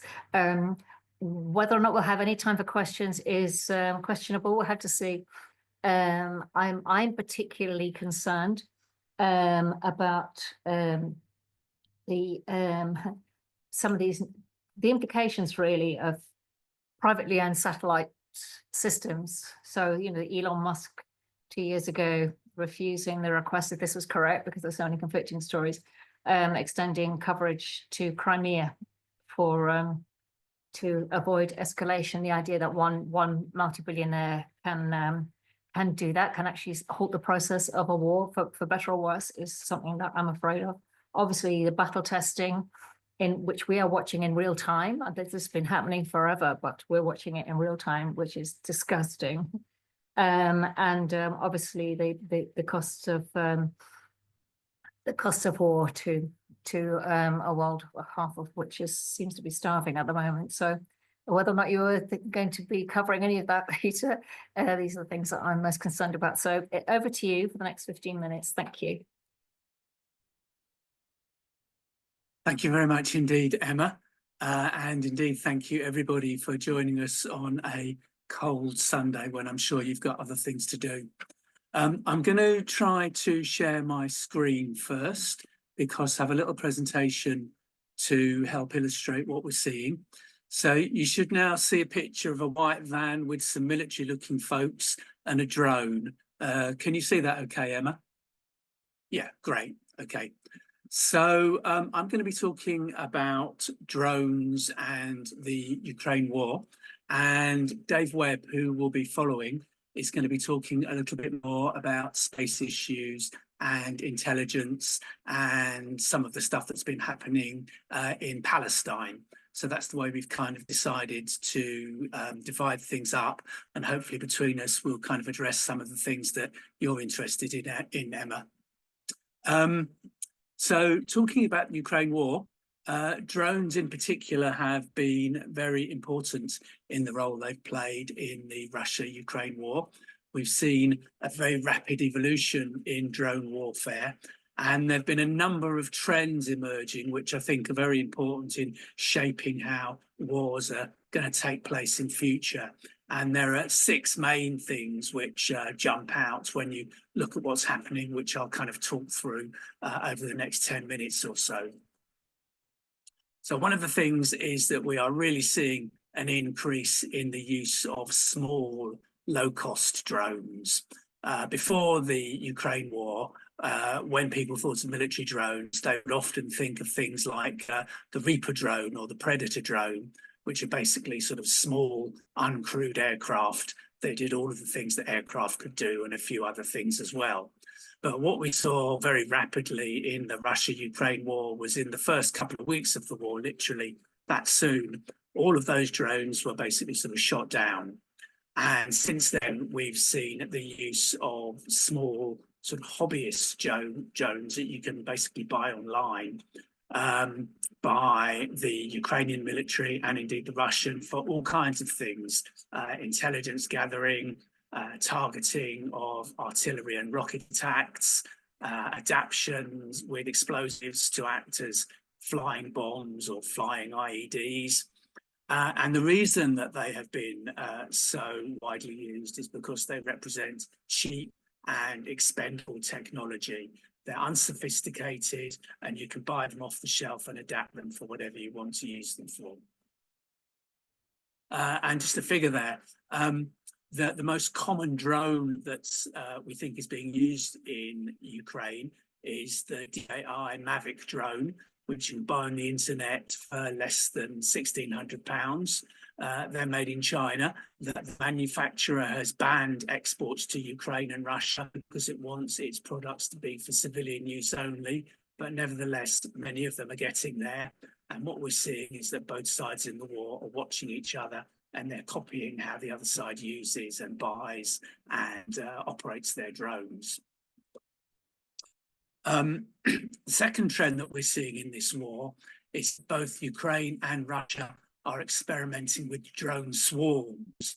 So this is where multiple drones can be controlled by a single operator, and with clever software, they can kind of operate together as a kind of coordinated unit, as a swarm, like a swarm of bees or birds or whatever. And to do that, then they can share information between each other and they can sort of work in a synchronized way to conduct an attack or overwhelm enemies' defenses. And we've already seen Ukraine deploying smaller swarms of 3 to 10 drones, and it's expected that as these systems develop, we will see larger and more autonomous and more sophisticated swarms in the future.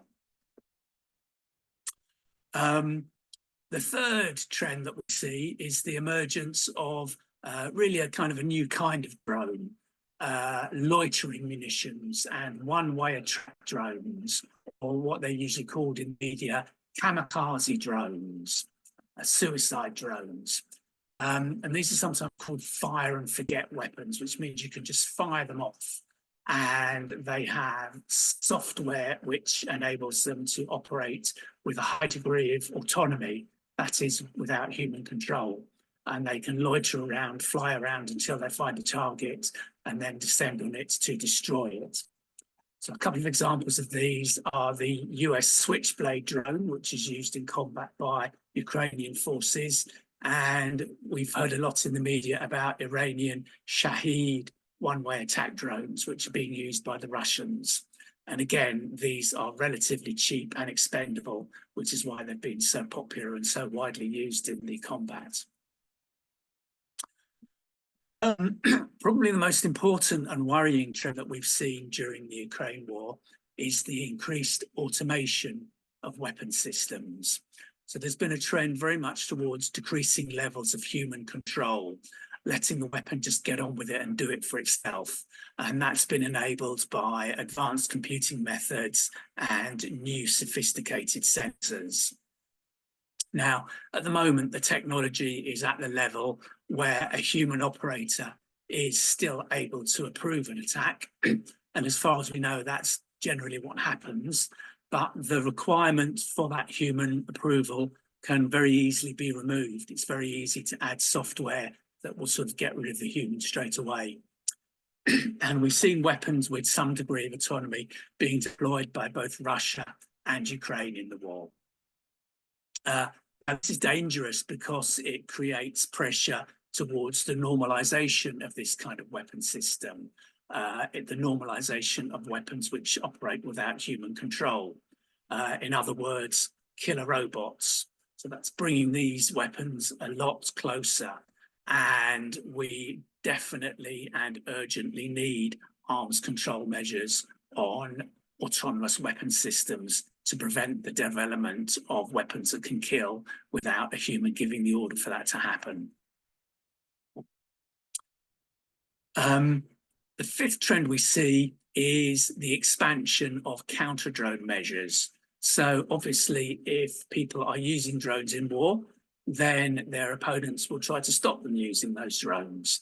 And so we've seen the rapid development of counter-drone technologies, what we call electronic warfare systems, which are based around jamming or spoofing electronic signals. There have also been directed energy anti-drone systems based around lasers or microwave systems, as well as sort of kinetic interceptors, based on usual projectiles. And again, just to put this in context, the Royal United Services Institute reckon that 10,000 drones have been lost by Ukraine each month in the war. That's a lot of drones. That's 300 drones every day. And we're seeing that there's really a kind of a constant cat and mouse game. There's a constant evolution with both sides, trying different drone and counter drone techniques to try to sort of outmaneuver each other and get round the obstructions that the other side is putting to what they want to do. And another very, very important thing we're seeing is that drones are no longer being used just in the air. Often when we think of drones, we think of uncrewed aircraft, but we're now seeing uncrewed systems being used for military purposes on the ground and at sea. And particularly at sea, it's been a very dramatic development in the war in the Black Sea, where we've seen uncrewed maritime systems, drone boats basically, used in attacks on major ports at Sevastopol and Novorossiysk. And this has resulted in the sinking of quite significant naval and civil vessels. It was a military first in October 2022 when Ukraine attacked Sevastopol harbour. It was the first time that drone boats had been used in multiple simultaneous attacks against crewed surface vessels. And yet again, you'll see a theme coming out here. These drone boats are based on simple, low-cost, commercially available technology which can be adapted to military means. What we've also seen on the ground as well is that uncrewed ground vehicles have been used for various purposes, such as reconnaissance and delivering supplies, and occasionally also in direct attacks as well. And this all kind of fits together as part of a bigger picture of how war takes place now. There's kind of an integration between conventional war, World War II type industrial warfare. That's now being increasingly integrated with cyber warfare and information warfare. So cyber operations will take place at the same time as conventional military attacks.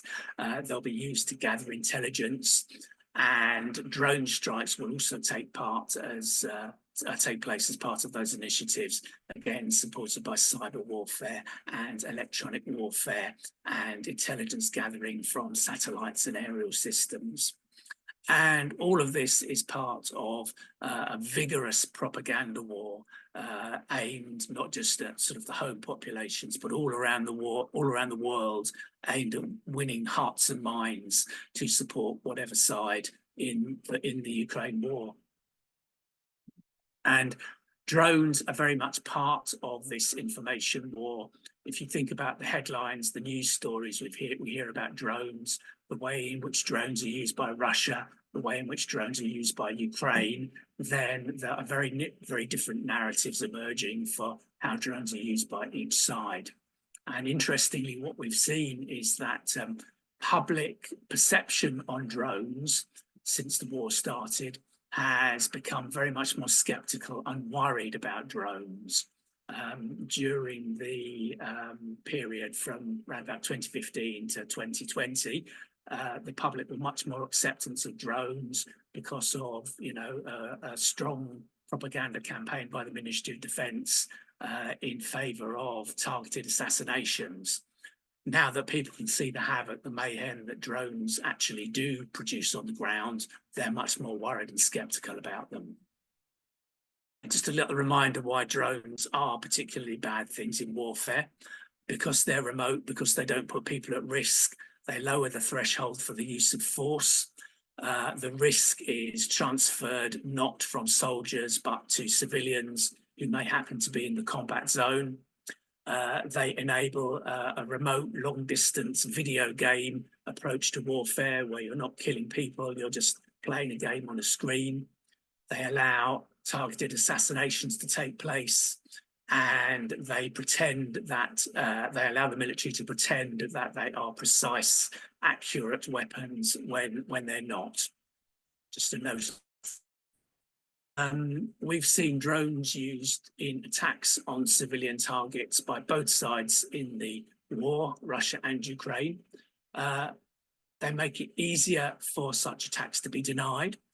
It's harder to work out, where a drone came from, who's piloting it, who made it, than it is with a large aircraft.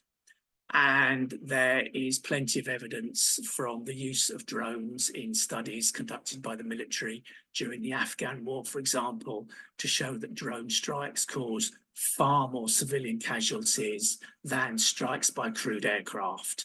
The story that drones are precision weapons is a myth. And one of the people who we work with sometimes in drone wars is this gentleman, a retired military chaplain who is now Professor of Applied Ethics, Dr. Peter Lee. And in his words, drones are not a war-winning technology, but they are a war-enabling technology for all the reasons we've just looked at. So just to finish off, do please support the campaign to stop killer robots who are campaigning against autonomous weapons systems and the removal of human control from military weapons. They're campaigning for an international treaty to prohibit weapons that can't be meaningfully controlled by humans. That's their website. And if you would like to find out more about Drone Wars UK, then you can find us online at dronewars.net or on Twitter or X if you prefer. So thank you very much indeed, everybody. Thank you, Emma.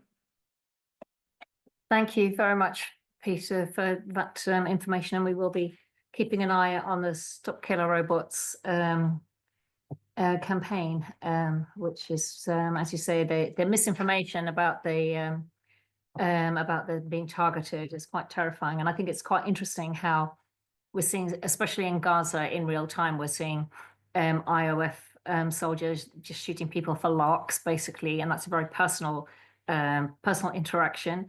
And they seem to have no control over them, or they're told to be uncontrolled. Whereas I think we're going to be talking about now with the ownership of private ownership of satellite technology and satellite systems, Elon Musk or any other incredibly wealthy, crazed person can just stop a war in its tracks if they wish to. So I find that the extremes of this are very concerning, and we know they're breaking international law left, right, and centre, and that's not making much difference. So, so we go over to Dave now, who's I love your title, Professor of Peace Studies. What could be nicer than being a Professor of Peace? And is the convener of the Global Network Against Weapons and Nuclear Power in Space, former chair of CND. And it's over to you, Dave, for your 15 minutes. Thank you very much. Thank you very much. I'd just like to share my screen if I can.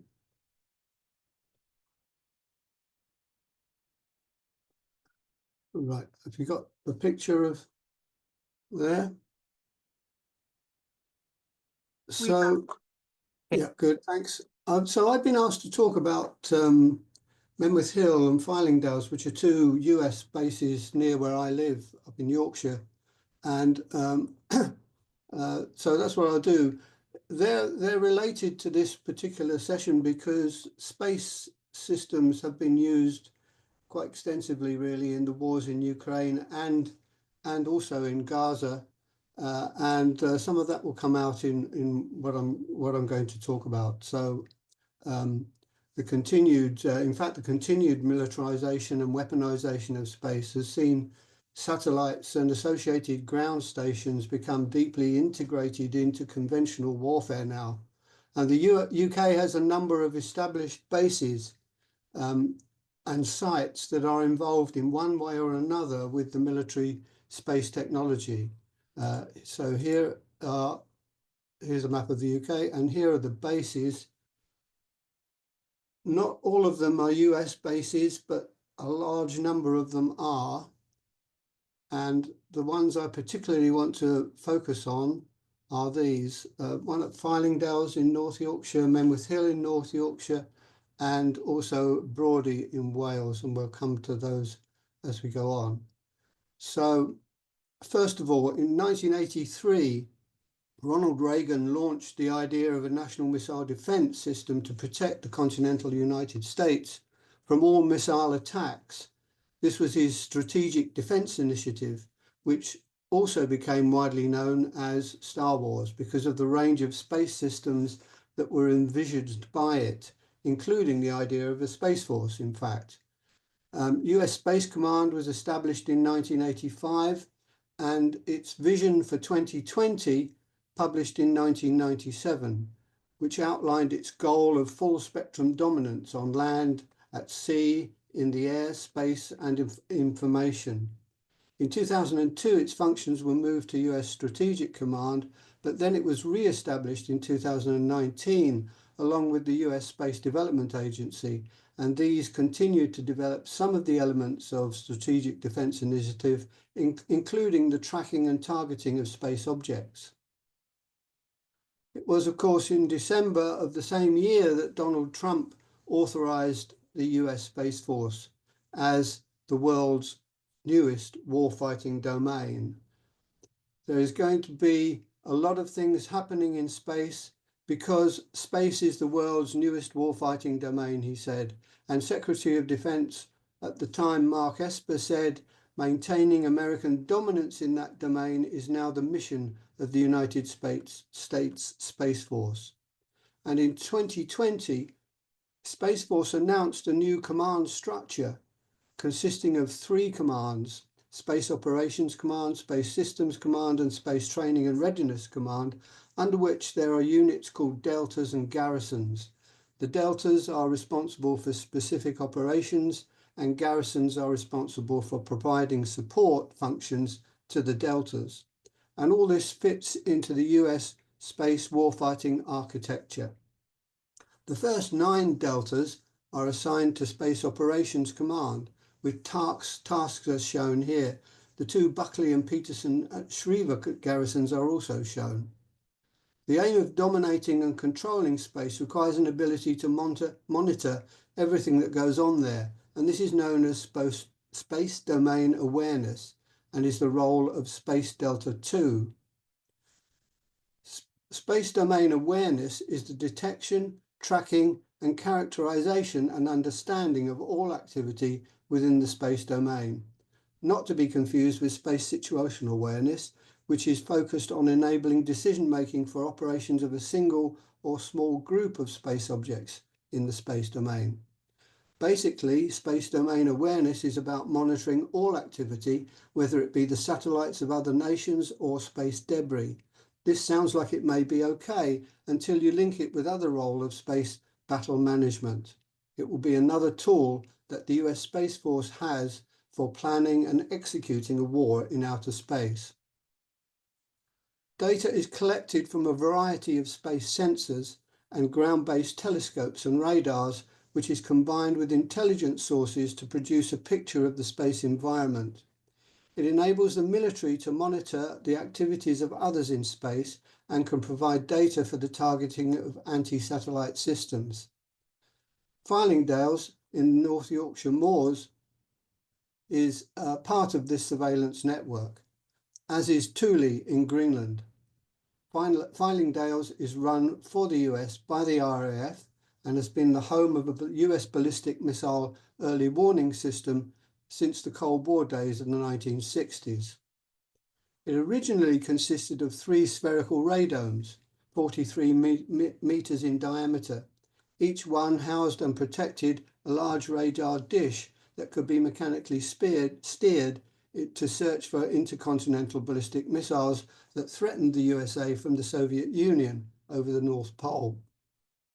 In 1992, these were replaced by a large phased array radar in the form of a 40-meter high truncated pyramid. Each of the three faces of the pyramid contains an array of 2,560 aerials, transmitting with a total mean power of about 2.5 megawatts and a 360-degree coverage.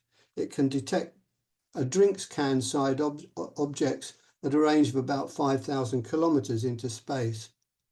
Another upgrade was required in 2007 to enable it to perform a tracking and targeting role as part of the US missile defense system. The base is one of three stations in a chain linked across the North Atlantic. The other stations are at Clear in Alaska and Thule Air Base, now known as Patuxent Space Base in Greenland. Together, these form part of the US Continental Ballistic Missile Early Warning System. Trump's interest in Greenland may be partly due to the space base that also plays a critical role in space surveillance and could also be used by the US to monitor Russian naval movements in the Arctic Ocean and the North Atlantic. The ballistic missile warning role comes under Space Delta 4, meaning that Fylingdales is part of these two units. The PR, the public relations for Fylingdales, often focuses on its role in tracking debris and warning the International Space Station of possible collisions. However, there's much more to it than that, and space domain awareness and missile targeting abilities are important for control and domination of the region. A new addition to the space surveillance network will be the US Deep Space Advanced Radar Capability, or DARC. The system will consist of 3 bases located in Texas, Australia, and Britain, part of the AUKUS defense agreement. It will be able to detect an object the size of a football up to 36,000 kilometers away. The radar will be used to detect, track, identify, and characterize objects in geosynchronous orbit, where a lot of military surveillance and communication satellites are stationed. The location of the British site was confirmed by the Ministry of Defence in August last year as Cawdor Barracks near Brawdy, just outside the Pembrokeshire Coast National Park. If developed, the site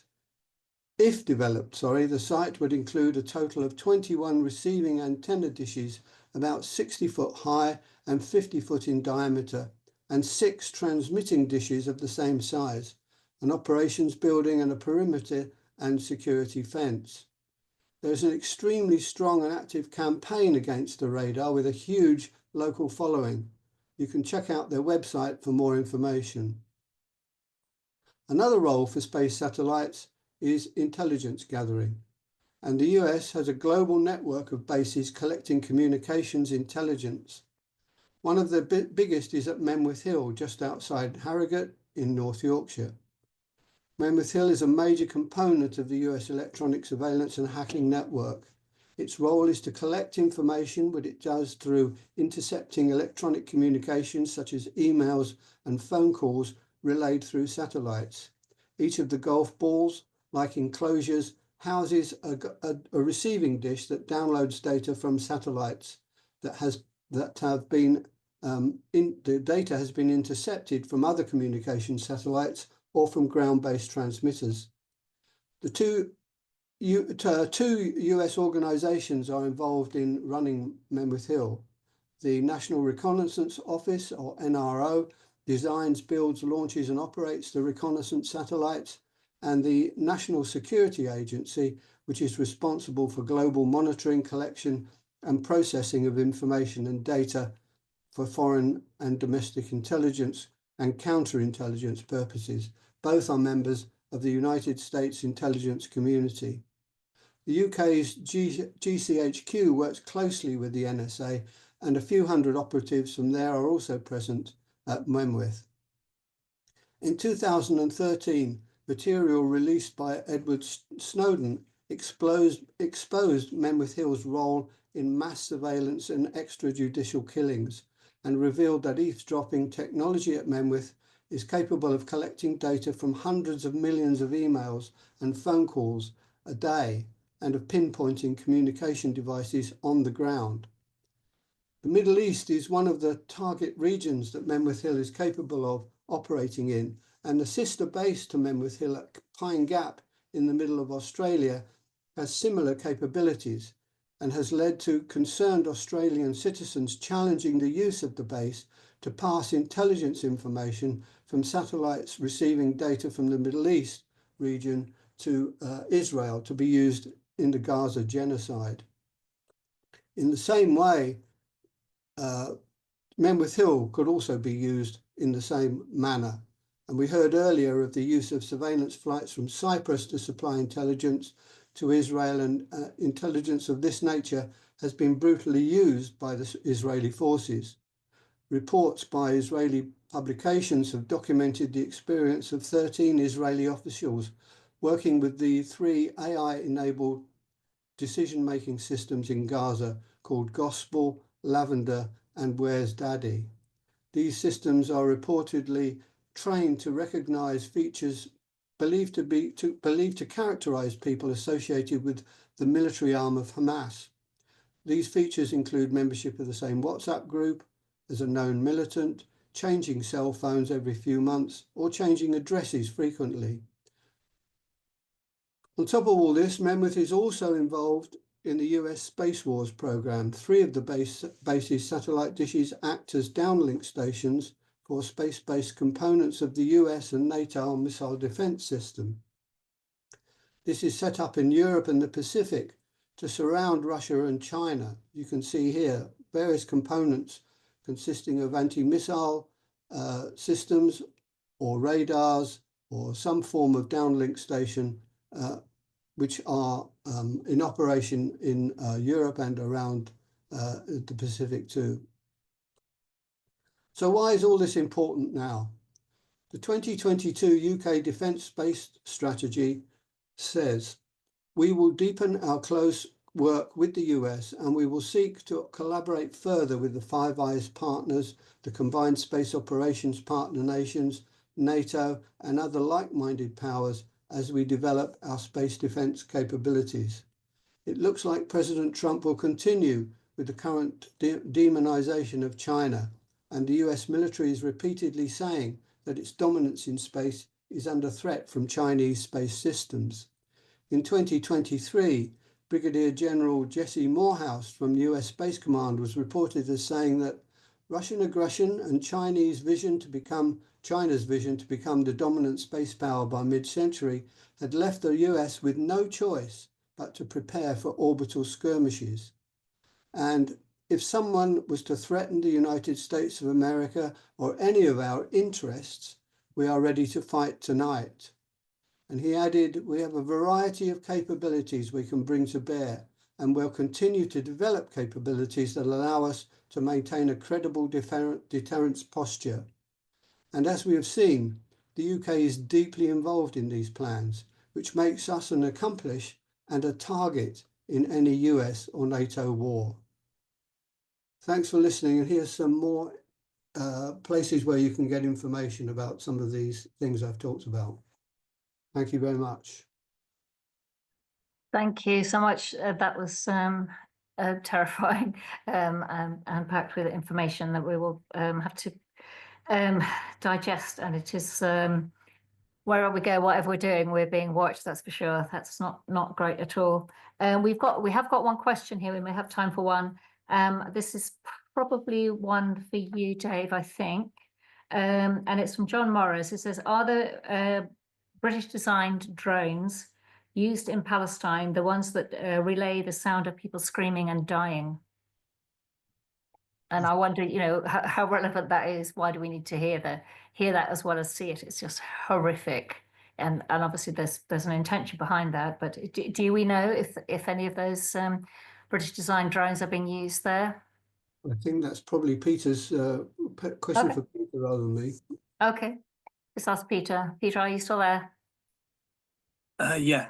Thank you. I think the answer to that question is obviously the British government doesn't say what weapons it sends to Israel. It's not information that's published, so we don't know. But what I think is more important is that Israel is already a global leader in the development of military drones. It's already has a very strong industry capable of producing all kinds of advanced military technologies. So Israel doesn't need any help from Britain or anybody else in developing its own drones. Okay, all right, that's helpful if terrifying. Do we have any? Oh, there's another question here. Okay, could you both speakers please suggest how electronic weapons can be countered without an army which serves, sorry, it's quite a complicated one, which serves the people and has the necessary advanced technology to take on these weapons? What is the role of the People's Liberation Army of China? Is it capable of taking on any possible attack by NATO and winning? So there's two questions there. How electronic weapons can be countered. Well, we may not have the necessary advanced technology, and the role of the People's Liberation China, Liberation Army of China, and can they take on? Are they ready to take on any attack by NATO and winning? So, Dave, do you want to have a go at that first? Okay, I don't know if I can answer all of that. I think in terms of electronic weapons, there have been attempts to hack into computer systems or jam GPS. I think, as Peter mentioned, GPS is important for battle management kind of things, management in the battle area, but also for targeting of certain weapon systems like so-called smart bombs, etc. And drones, of course. So it's not. I don't think it's that difficult. You don't need a huge amount of equipment. You need a lot of know-how and the ability to connect all these things together. But you can jam things relatively easily. There are systems now that are suggesting they're jam-free. I guess I'm not exactly sure how they work, but they may have some kind of electronic signature which makes it difficult to work out where they're coming from. Okay. But I'm not sure I can answer the one about the Liberation Army of China. Okay, let's see if Peter has any views of that. Is China capable of taking on an attack by NATO? What are their capacity on that, do you think? Okay, I'll aim to have a go at answering both of the questions as I understand them. So with regards to electronic weapons, the whole point of these weapons is that they are meant to be difficult to counter, and they are meant to be things that enemies can't easily find a workaround for. So in that context, obviously, it's virtually impossible for civilians to do anything about them, particularly ordinary civilians that don't have any technological knowledge. So, I don't sort of see that there's any way in which, we can stop these weapons being used against us, if that is what the question was about.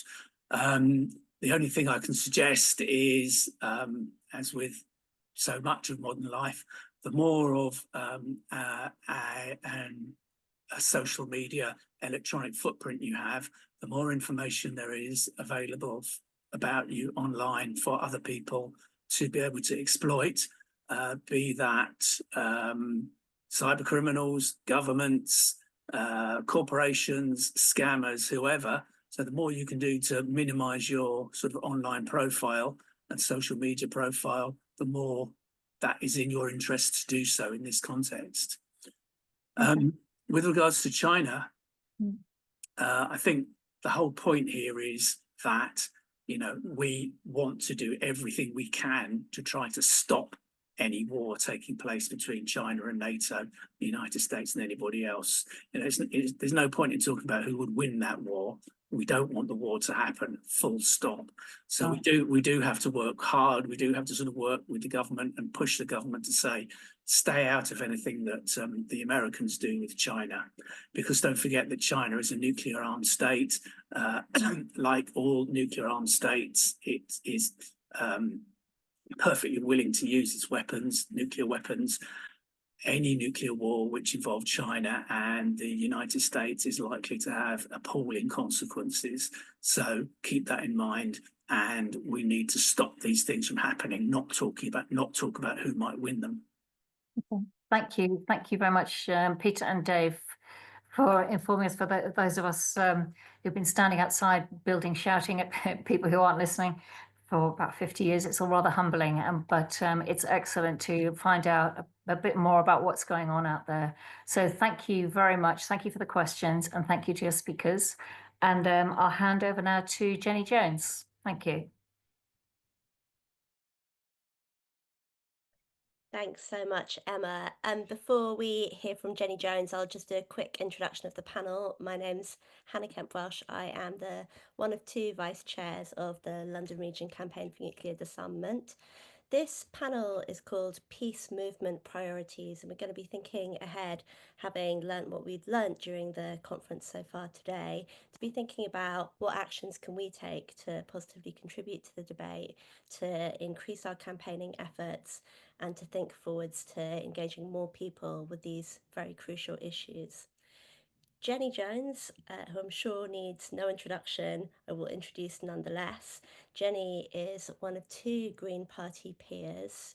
She's a former chair of the Green Party and was member of the Greater London Assembly from 2000 to 2016, and also deputy mayor of London in 2003 to 4. I'm going to ask Jenny to come on camera and to join us to be the first speaker on this panel. Welcome, Jenny. Thank you very much, Hannah. Well, it's an honour to be asked to speak today, and in the programme it says that I'm giving a view from Parliament, but I can't claim that distinction. I think what I'm doing is giving a view from a parliamentarian who does talk to a lot of people, who does care very much about the work that CND is doing. And listening to some of your earlier speakers, I think it was Emma Dent-Code who said she was chairing the last session, and she said that the future looks terrifying, and I'm afraid it does. This is a momentous year. On the 20th of January, the biggest military power in the world gets a sociopath as its president, as its leader. And I have been asking various people in the House of Lords what they think about, military people in the House of Lords, what they think about Trump becoming leader. And one of the interesting things that was said was the only redeeming feature might be that he is so unpredictable and so egocentric that no other world leader would choose to take a gamble on Trump's reaction.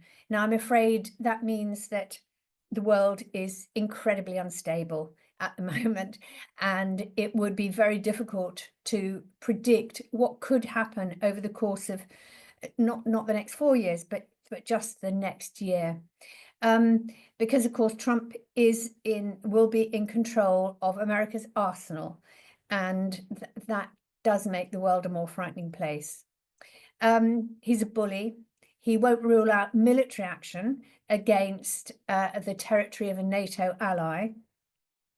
And he wants Greenland because its ice sheet is melting and he can access all those lovely minerals. There'll be gold and zinc and precious metals to mine much more easily when there's no ice covering it. So they're planning to profit from a planet-wide disaster that could see a several metre increase in sea levels if Greenland melts. And that means that Miami, Tokyo, the Netherlands and Bangladesh would all be flood zones. And the president would probably need a motorboat to get to Trump Tower. And people seeking to profit from the suffering of others is something that we are seeing increasingly at the moment. And that's definitely my definition of a sociopath. And it is the billionaire class, not just Trump. We are seeing a rise in oligarchs that is going to cause huge problems for us all. Greed is wrecking the planet and wrecking our chances of saving it.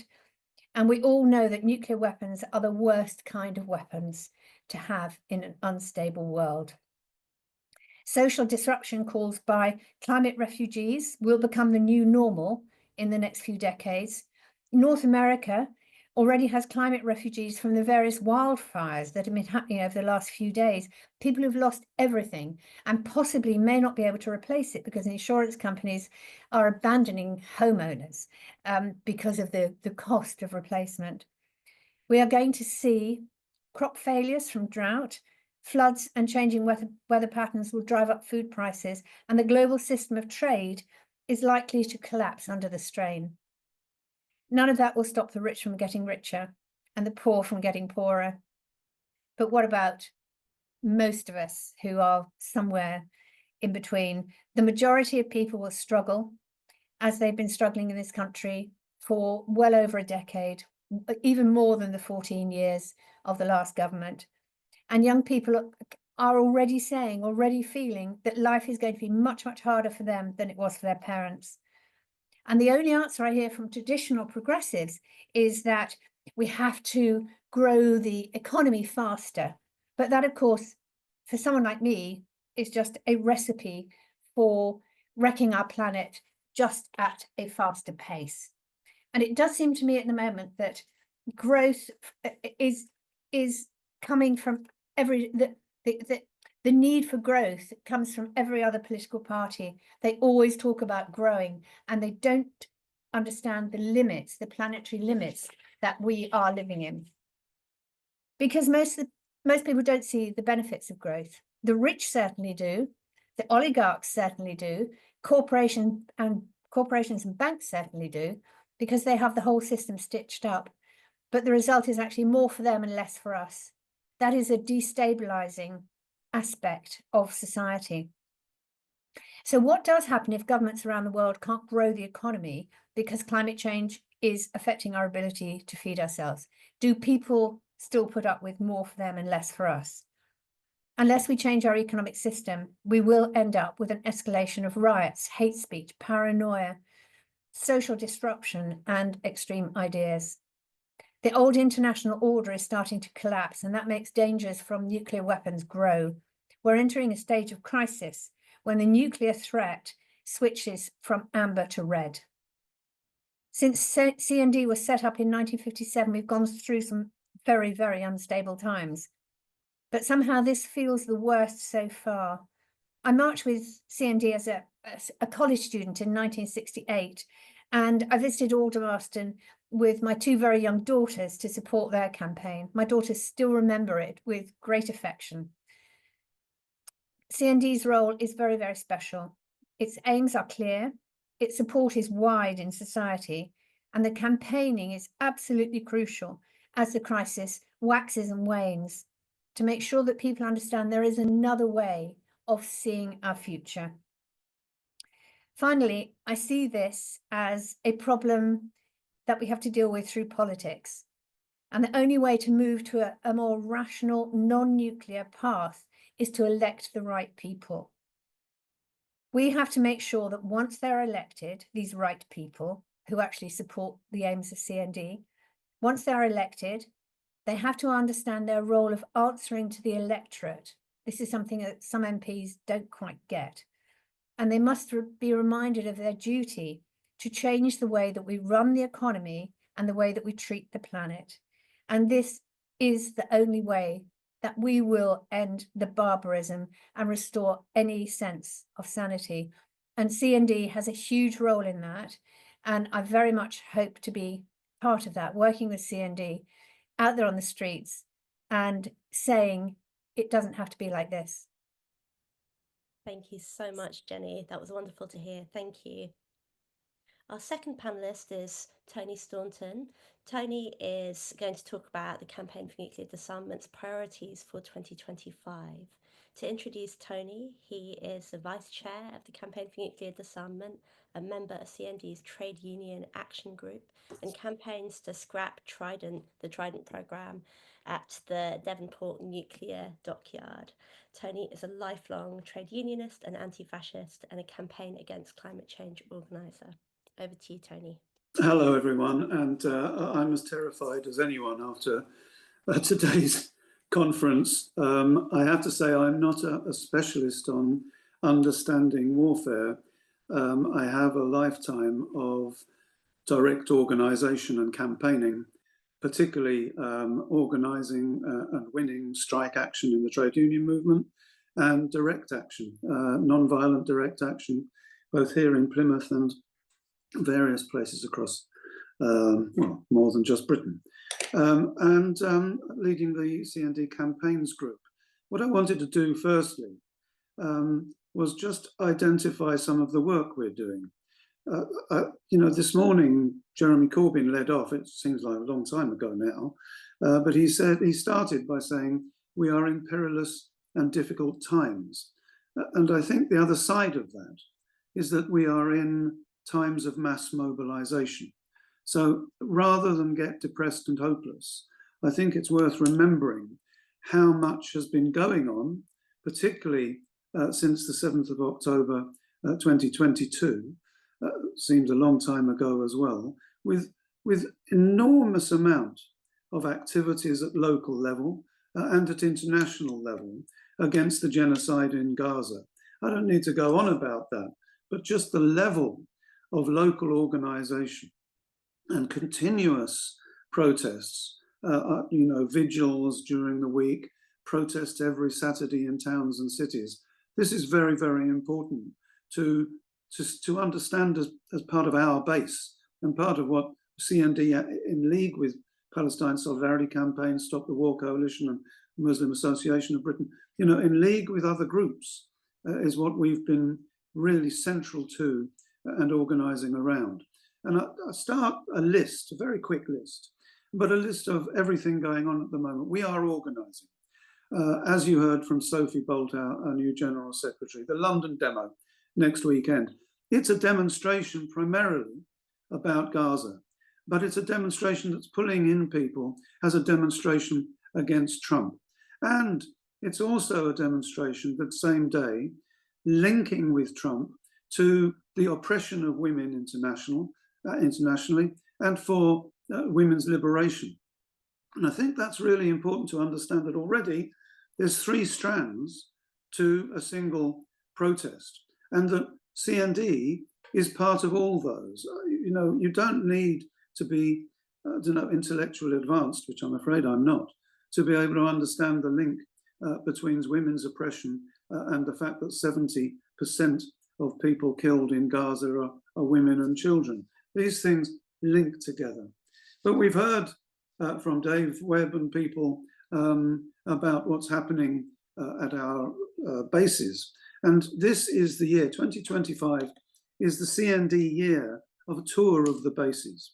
And on the 25th of January, there's a national protest at Fairford. And Dave's spoken about the USA for Air Force Base at Fairford. Before that, there's Trump's inauguration on the 20th. And that will be, CND will be in London with some other demonstrations in various cities across the country after work, you know, from sort of 4 or 5 o'clock at night against Trump to show opposition. That will be huge in America, by the way, and we will be supporting that. Then Angie in a minute was going to be talking about Lakenheath. I don't need to go on about it, but on the 25th, whilst there's a demonstration at Fairford, there's also the vigil at Lakenheath, and that is building up to a protest especially focused on getting local trade unions, but regional trade unions to Lakenheath on the 22nd of February. Before that, we have a day of action for Gaza and peace on the 13th of February, and that is going to be very much focused on workplaces and universities. And I'll come back to the fact that there's trade union action that CND is involved in and needs to build. Of course, the further Palestine demo will be on the 15th of February, and we can't actually prophesy where we'll be by the 15th of February in terms of Trump having had 3 weeks in power and the police actions in our country against Palestinian protests. So we really recognize just how fast moving this whole situation is.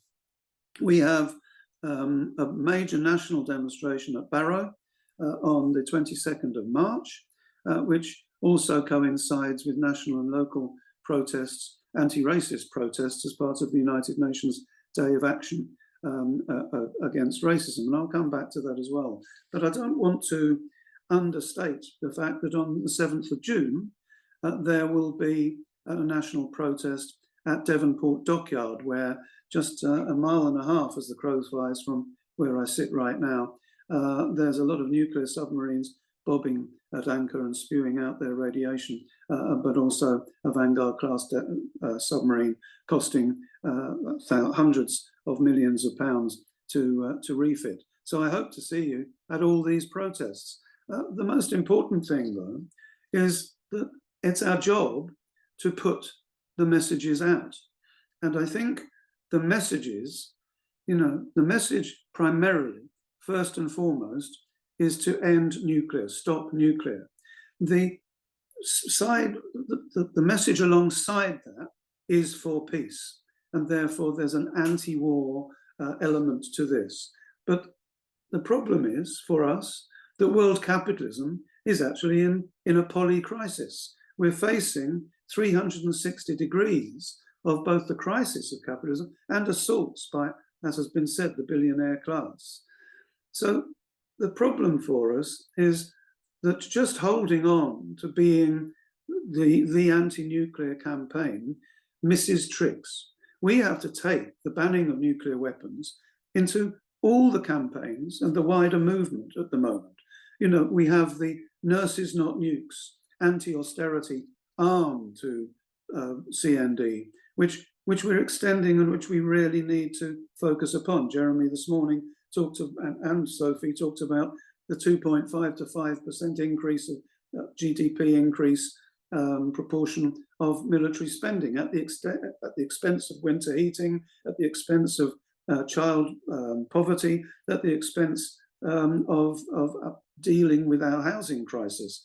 The most important, I think, though, that is probably hasn't been stated enough, is Trump is part of a worldwide rise in the organized far right. Across Europe, we're seeing fascist elements. Our comrades in Latin America have seen fascist organization for some considerable time, but now we are seeing the AfD, potentially in Germany, becoming a power driver as a fascist organization and fascist party. We're seeing the potential not only for Meloni from a fascist background in Italy, but also the presidency of France going to someone with fascist pretensions. The reality is that the far right are inciting a new nationalism. And we all know historically that nationalism leads directly to war. And that in our country, Reform UK, supported by Trump and Trump's acolytes such as Musk, is a nationalistic and make Britain great, England first style of populist party, but actually with the far right in it. Here in Plymouth, on the 5th of August this year, we had fascist organisations and organisers coming into Plymouth, and we had to very fast, within 24 hours, bring together the entire movement to actually stand against them wrecking the centre of our city, and held them off. The next day, or 2 days later, you then saw tens of thousands of people take to the streets of Walthamstow in London, doing the same thing to quell this rise in fascist street organisation. The Plymouth CND nationally, the Campaign for Nuclear Disarmament, agreed at our national conference last year to support the work of the Stand Up to Racism organisation. We will be on the anti-Trump demonstrations, but also on the anti-Tommy Robinson and anti-far right demonstrations, the next one being on the 1st of February. And the last bit of this to make clear, as was said just now, is that the two great threats to the future of humanity are climate change and nuclear war. The two greatest threats, and they're here with us now, not some prediction, some science fiction prediction of the future. And that means that we're also working very closely with inside and with the climate movement. But I have to say something to guard us about this, and that is that there is a sizable minority, if not a majority, of the environmental and climate movement who think that somehow nuclear is part of the solution. We know that nuclear power is directly in bed with the development and the organization of nuclear weapons. One doesn't really exist without the other, but if we are in any way giving ground to nuclear power being part of any solution to climate change, then actually we're giving ground to notions of acceptability of nuclear weapons. And therefore, in the environment and climate movement, we have to be profoundly against nuclear and to take that argument into the environment movement.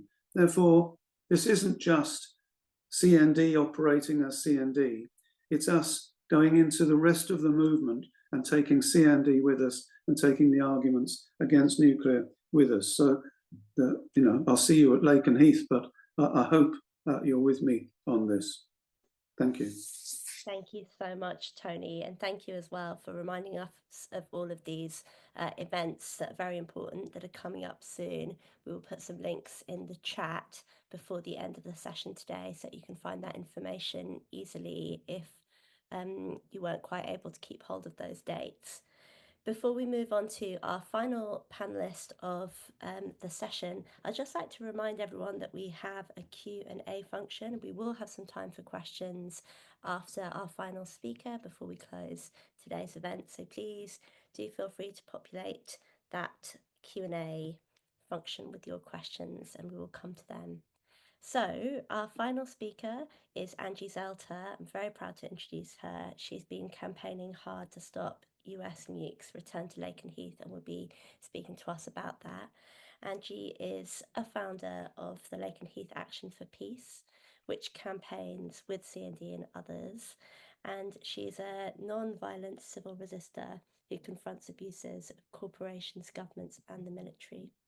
Angie has been arrested around 200 times, mostly in the UK, and has spent time in jail for her activities. She's author of several books and recipient also of the 1997 Sean McBride Peace Prize and other awards. Welcome, Angie. Thanks for joining. Thanks for inviting me. With so many armed conflicts around the world at a time when everyone should be working together to deal with climate change and biodiversity loss, it is hard to order our priorities. But I'm making a pitch here for prioritising stopping the US empire, bringing its nukes back into Lakenheath. I'm asking you to support the Lakenheath Alliance for Peace by attending the International Peace Camp, conference and blockade at Lakenheath from the 14th to the 26th of April. LAP, as we call the alliance, is taking action to prevent the return of US nuclear weapons to RAF Lakenheath. RAF Lakenheath, as you probably all know, is in reality USAF Lakenheath and is the largest US airbase in Europe. It is assigned to US Air Forces in Europe and Africa. Its Air Force units maintain combat-ready wings that are pledged to NATO, which plans, conducts, controls, coordinates and supports air and space operations in Europe, parts of Asia and all of Africa, with the exception of Egypt. Over the past 2 decades, warplanes based at USAF Lakenheath have led devastating conventional weapon missions in Kuwait, Iraq, Afghanistan, Serbia, Libya, Syria, the Middle East and East Africa. USAF Lakenheath is a threat to us all, but with nuclear weapons coming back under the control of President Trump, it becomes even more dangerous. The return of US nuclear weapons to Britain, one of the US's main allies within NATO and one of the main cheerleaders for NATO militarism, would represent a major provocation at a time of escalating tensions between NATO and Russia and in world geopolitics generally. LAP is committed to non-violent direct action for a peaceful and non-threatening world. We demand that military resources are instead directed towards global peace and justice and the prevention of human-caused climate change and biodiversity loss. With the nuclear expansionism of the US and NATO that is now leading to a global nuclear arms race, many of us in the peace, justice, and environmental movements are organizing demonstrations and resistance to show public abhorrence to the nuclear escalation and the forever wars that are bringing death and destruction, environmental degradation, and impoverishment to countless millions across the planet. LAP's website has a great deal of information, not only about Lakenheath's joint exercises with NATO and with the Israeli and Saudi air forces, but also about what wars and conflicts Lakenheath has been involved in. So I'm not going to reel out the numbers of the thousands of bombs they have dropped on innocent civilians in many countries, all in the name of democracy, defence and peace, but in reality, to keep control of oil and other resources and to fulfill the US aim of full spectrum dominance. However, given our huge public outcry about UK support and complicity in Israel's genocidal attacks on Gaza, everyone needs to be aware that from the very first, Lakenheath has been involved in supporting Israel. After the Hamas attacks on the 7th of October 23, F-15Es from Lakenheath landed at Muwafaq Salti Air Base, a major US base in Jordan, on the 13th of October 23 to bolster US presence in the region. Since then, it has provided ongoing support to Israel in its military attacks on Lebanon, Syria, and Yemen. Lakenheath works alongside its neighbouring US base at Mildenhall. As you all know, it's insane to be bringing US nuclear weapons back into the UK and continuing to be a member of the nuclear NATO alliance. We should instead be dismantling our own weapons of mass destruction and cooperating with every single nation on this fragile planet to stop runaway climate change and more extreme biodiversity loss. 2024 was the hottest year on record. Global greenhouse gases have increased, Arctic ice is disappearing, and the droughts, floods, and other catastrophic extreme climate events are impacting the environment, health, and food production all over the world. Militarism is one of the central pillars of the carbon-intensive, exploitative, extractive industrial system that is driving the climate crisis. Getting to net zero will require a radical social transformation. Ending militarism is key to bringing about this change.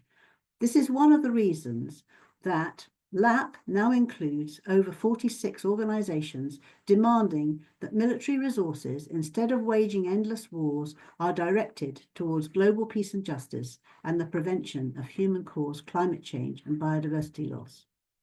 After launching just over a year ago, in July, LAP held a peace walk from Norwich to Lakenheath, then set up a 10-day peace camp outside the main gates. We held a 24/7 vigil at the gates, leafleted local towns, and received positive local and radio press coverage. And if you want to see a little video about that, you can see it on our website. We started slowly in July 24, but we're already getting ready for April this year with a 2-week international peace camp that will end with a big blockade of the base on Saturday, the 26th of April. It is vital the peace movement and CND specifically join forces with the climate justice and biodiversity movements, as they are all intimately connected. This is why LAP is involving its alliance members in various event days that will focus on particular issues. For instance, on Wednesday, the 16th of April, there will be a political and protest choirs and singers day, when choirs and folk bands, including Seize the Day, will gather at the base to sing out nukes, militarisation and climate chaos.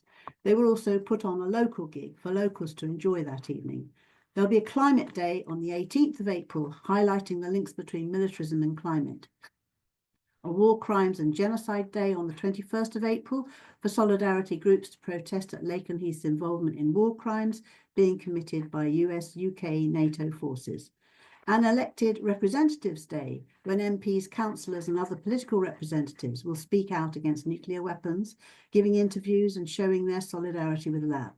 And people of all faiths will do their part by holding a faith day on the 21st. To tie it all together and to enable local people to gain an insight into the impact of US militarism, we're holding an international peace conference close to Lakenheath and Mildenhall on Thursday, the 24th of April, entitled Analysing and Resisting US Nuclear Expansion. The conference will analyse the political and military developments globally, regionally, and locally, drawing together movements and activists from across the world to support each other, strategize together, and plan action for resistance and change. And police and the military will be invited to that as well. How many will turn up? We don't know. The last day will be on Saturday, the 26th of April, when a blockade of the base will take place. If you can't do anything else, please get there, because as we've heard today, people in the streets are so important. Peace activists from other US military bases in Europe, Japan, and South Korea will be joining us at the camp. They will hold a range of workshops throughout the 2-week camp where we can share information and learn from each other. A list of those workshops will be sent out to campers who have signed on through our website. Every day, there will be a group of people right outside the main gate supporting the 24/7 Vigil for Peace, and we need support to cover the vigil rota, to join in the event days, camp with us and take part in the workshops and attend the conference, and finally, to join in the major first ever blockade of USAF Lakenheath. So please join in for as long as you can. In my opinion, at this precise moment in time, the peace movement needs to prioritise this non-violent direct action campaign at Lakenheath to confront the ever-expanding US military empire. We need to alert the general public to the existential threats of US nuclear threats. And what better way is there than to support us at Lakenheath during Easter? So I urge you all to sign up and join us. Wonderful. Thank you so much, Angie. And our CND coordinator, Daniel, has just posted a link to those actions in the chat. So hopefully everyone has a link. Please do bookmark that so that you can see when they are happening and pop them in your diary. The same with the events that Tony mentioned, which are being organised by the Campaign for Nuclear Disarmament. The link to find those events is being popped in the chat just now, and so you could also have a look at those and put those in your diary. Thank you so much, Angie, and to Jenny and Tony. We do have some questions that have popped up in the chat. We'll see how many we have time for. The first is from Abraham. Abraham is based in West Africa. He tells us he joined CND in 2019. He says he conducts training on the need to ban nuclear weapons, but is looking for resources to support him to answer difficult student questions. So, Tony, perhaps you could just point towards resources and training for those who are looking for further information. Yes, sure. I mean, the website is very important to us, and it's been revamped lately. And has a lot of resources, but we also have our own education net, which has links from our website, which has an enormous amount of resources. I don't know if people know that CND takes information into schools wherever we can to promote peace and also identify the information about nuclear weapons and the potentialities. So I can firstly steer you to the cnduk.org website, where the links are there. But also you can write to us and we can send you a lot of information. So please do. Thank you very much, Tony. We have a question here which links to what you just mentioned as well, Tony, about workshops in schools, from Caroline Charles, who says, how can we educate the public about the effects of nuclear weapons? Caroline reminds us that in the late 70s and early 80s, teenagers marched and campaigned against them, but today many young people seem unaware of the existential crisis that a nuclear war poses. Would anyone like to speak to that point about involving young people in some of these debates? Angie, Tony? I mean, I certainly can, on the basis that I think this is about activism. we're recruiting. We need to recruit more young people, but it's most important to understand that there's a lot going on, and these protests I've already talked about locally and regionally, as well as nationally, are involving tens of thousands of the new generation, 14, 16, 18-year-old people upwards. And it's really incumbent on anyone, members of CND, but anyone who wants to organise against war and for peace, to be putting out the information into these bodies. Sometimes I spend quite a lot of my time outside of meetings of other bodies, handing out leaflets, hopefully inside as well, when I'm given permission. But we really need to get the information across. And there's nothing like a local activist who has the information at hand, printed information, and who is ready to attend anything moving, anything in the movement that's happening locally. This weekend there's a host of women's movement activities in every town and city alongside the London protests, and we should have CND information there. Thank you. Thank you, Tony. Angie. Yeah, I think the most important thing is that we need to be actively supporting all these other issues and being there and supporting them by supporting these other actions that are happening, because after all, young people are involved in so much at the moment. Then we can then talk about the links with nuclear weapons. So it's only by involving ourselves in solidarity with all of these other campaigns that are going on that we will make sure that the information is getting out where it needs to get out. Thank you, Angie. Jenny? I was going to say that education can help here. Teachers can raise this issue in their classrooms. Parents can talk about it to their children. It is a case of making sure that it is almost a current topic, that now Trump is in the White House, nuclear war could happen. Let's just be better informed. And so education is absolutely crucial, and our schools could help. Thank you, Jenny. Probably many of us have seen that there is a very active group called Parents for Palestine, and they are bringing young children and organising activities for children at some of these big demos, and creating spaces where they educate children, from the age of 5. And normalise within the family the fact that on Saturday we go together to go and contribute something to the world. And so, kind of adding these things early on, as Jenny said in her speech as well, about this being a sort of a family activity as well, seems very important. Do you want to say more about that, Jenny? Oh, well, I was just going to repeat that I took my daughters to Aldermaston, and one daughter doesn't have anything to do with politics now, and the other daughter is absolutely immersed, so it can go either way. Could I also mention, in response to the other speakers, that first, it is not my impression that the majority of the environmental world are in favour of nuclear. That is not my impression at all. Certainly not true of the Green Party. And the other thing is, I don't even talk about net zero anymore. I talk about real zero. I think we're way past thinking that net zero is an answer. It's real zero from now on. If I may, I wasn't suggesting the Green Party is any way ambiguous on nuclear power, but what I do want to add is the issue of the curriculum in schools, and the need to try and have nuclear on the agenda. There's a lot of work going on in the teachers' unions, the NEU, which has very good policy against nuclear, and has in fact been at the front of what are real battles at the Trade Union Congress between the pro-war industrial unions and the civil unions, if I may.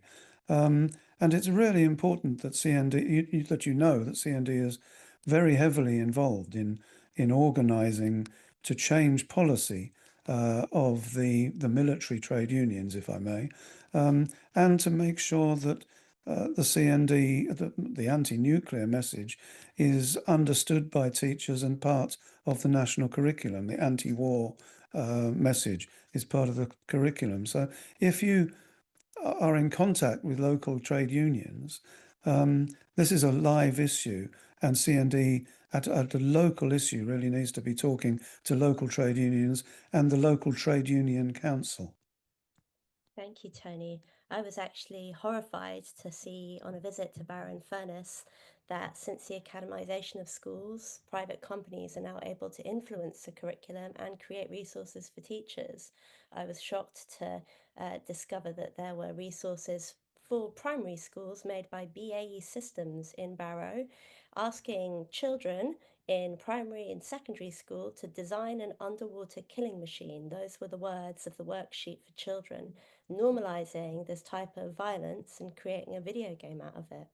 I'm also shocked when I go to museums and I see guns in cases. You know, a gun is not a kind of exhibit. It is a horrendous object of death. And I think that putting it in a glass case as though it's a kind of cultural artifact, for me, is sending exactly the wrong message.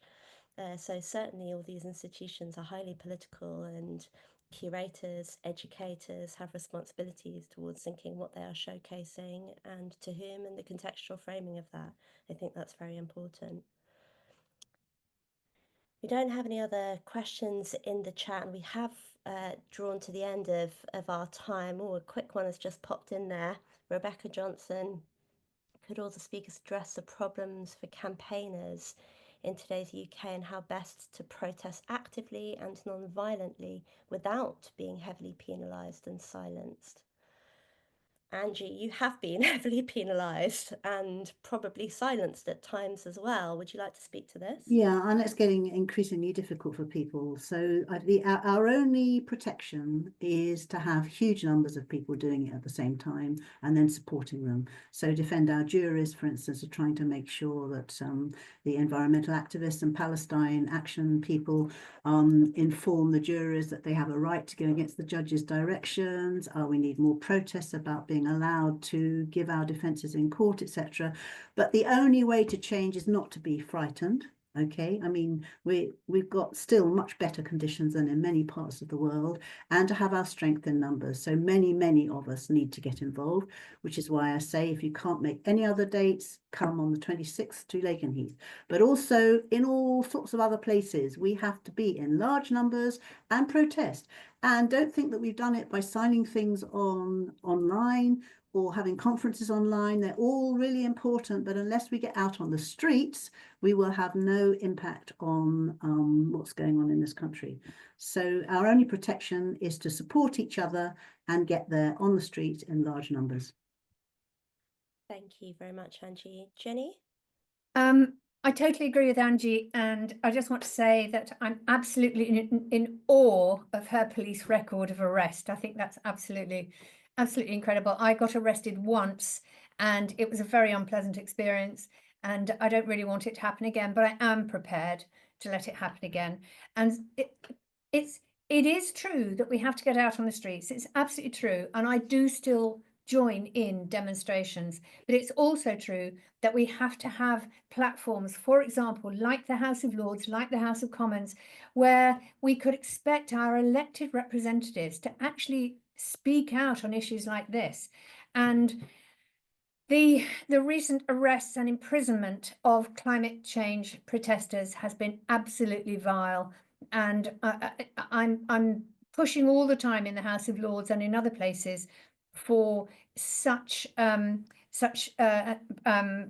prisoners to actually be not treated like that and to be released. And so, yes, we have to be out on the streets, but we have to be indoors as well, talking to people who actually have the levers of power. And I work a lot on civil liberties, which I care very much about. And it is astonishing the resistance amongst some other politicians to the idea that throwing soup over a painting is is much worse than destroying our planet or allowing someone like Trump to become president again. I don't understand it. However, yes, out on the streets, but in the House of Lords and the House of Commons as well. Lobby your MPs. Thank you, Jenny. Tony, anything to add? I couldn't agree more with what's been said. What I would say is linking up the direct action with mass action. So you can't take away the fact that Palestine Action has done enormous work around Elbit on getting in their factories and actually shutting down factories. What I'd like to see is that we and, in fact, the trade union movement actually have some mass blockades of these factories. We have BAE and others in Plymouth. I'd like to see a couple of hundred people or more actually shutting down the gates of that factory and preventing some of the parts for the drones that we heard about earlier being produced in this city. And I think we can do that everywhere. Numbers are important, as Angie says, and we've really got to mobilize people. Thank you so much. I was just wondering if any of the other speakers from today's event would like to say something about this, about how best to protest, about next steps that we can take. In case anyone is sitting there with a burning thought.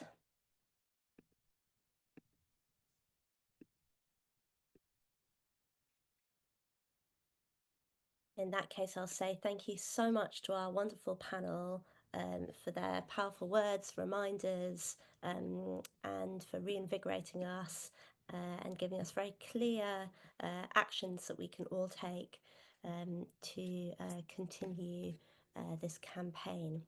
I'm going to hand over for a few further announcements to London Region's Campaign for Nuclear Disarmament Coordinator, Daniel. Daniel, would you join us and let us know what's coming up? Yeah, thank you, Hannah, and thank you everyone today. It's been, as someone who's quite young in the peace movement, it's really interesting to hear your thoughts and priorities going forward. I've just got a few announcements to make, a couple of announcements to make. I'm just going to put it on screen as well. So firstly, following today's conference, we're going to be hosting a meeting on the 3rd of February, NATO and the war in Ukraine. It's an important meeting as it follows up Trump, his presidency, and his claims that he can resolve the war in 24 hours. So we'll be examining that claim with Andrew Murray, Stop the War president and Morningstar parliamentary reporter.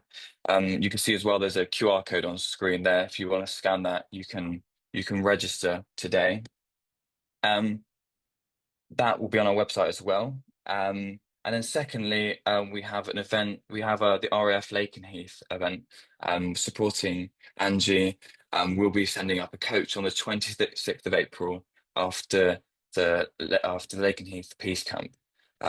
So that is not up yet, but keep an eye on our socials, keep an eye on our website, and we will have the registration available for that very soon. Thank you. Thank you so much, Daniel. I wanted to just, as you are all scanning those QR codes, to just say a huge thanks to all of our speakers today who have been absolutely wonderful. We have recorded the event today, and so if you were feeling disappointed that a friend of yours didn't come today, then you will be able to access these talks again and to share them widely via your networks. So please do that when they are live and being circulated on London Campaign for Nuclear Disarmament's channels. Also, I wanted to say a huge thanks to our chair, which is Carol Turner, who you heard from earlier, for organising this wonderful event. And thank you very much to Daniel, our coordinator, for coordinating it so wonderfully and smoothly. Thank you so much for joining us today. We wish you a peaceful Sunday and see you at one of our upcoming events very soon.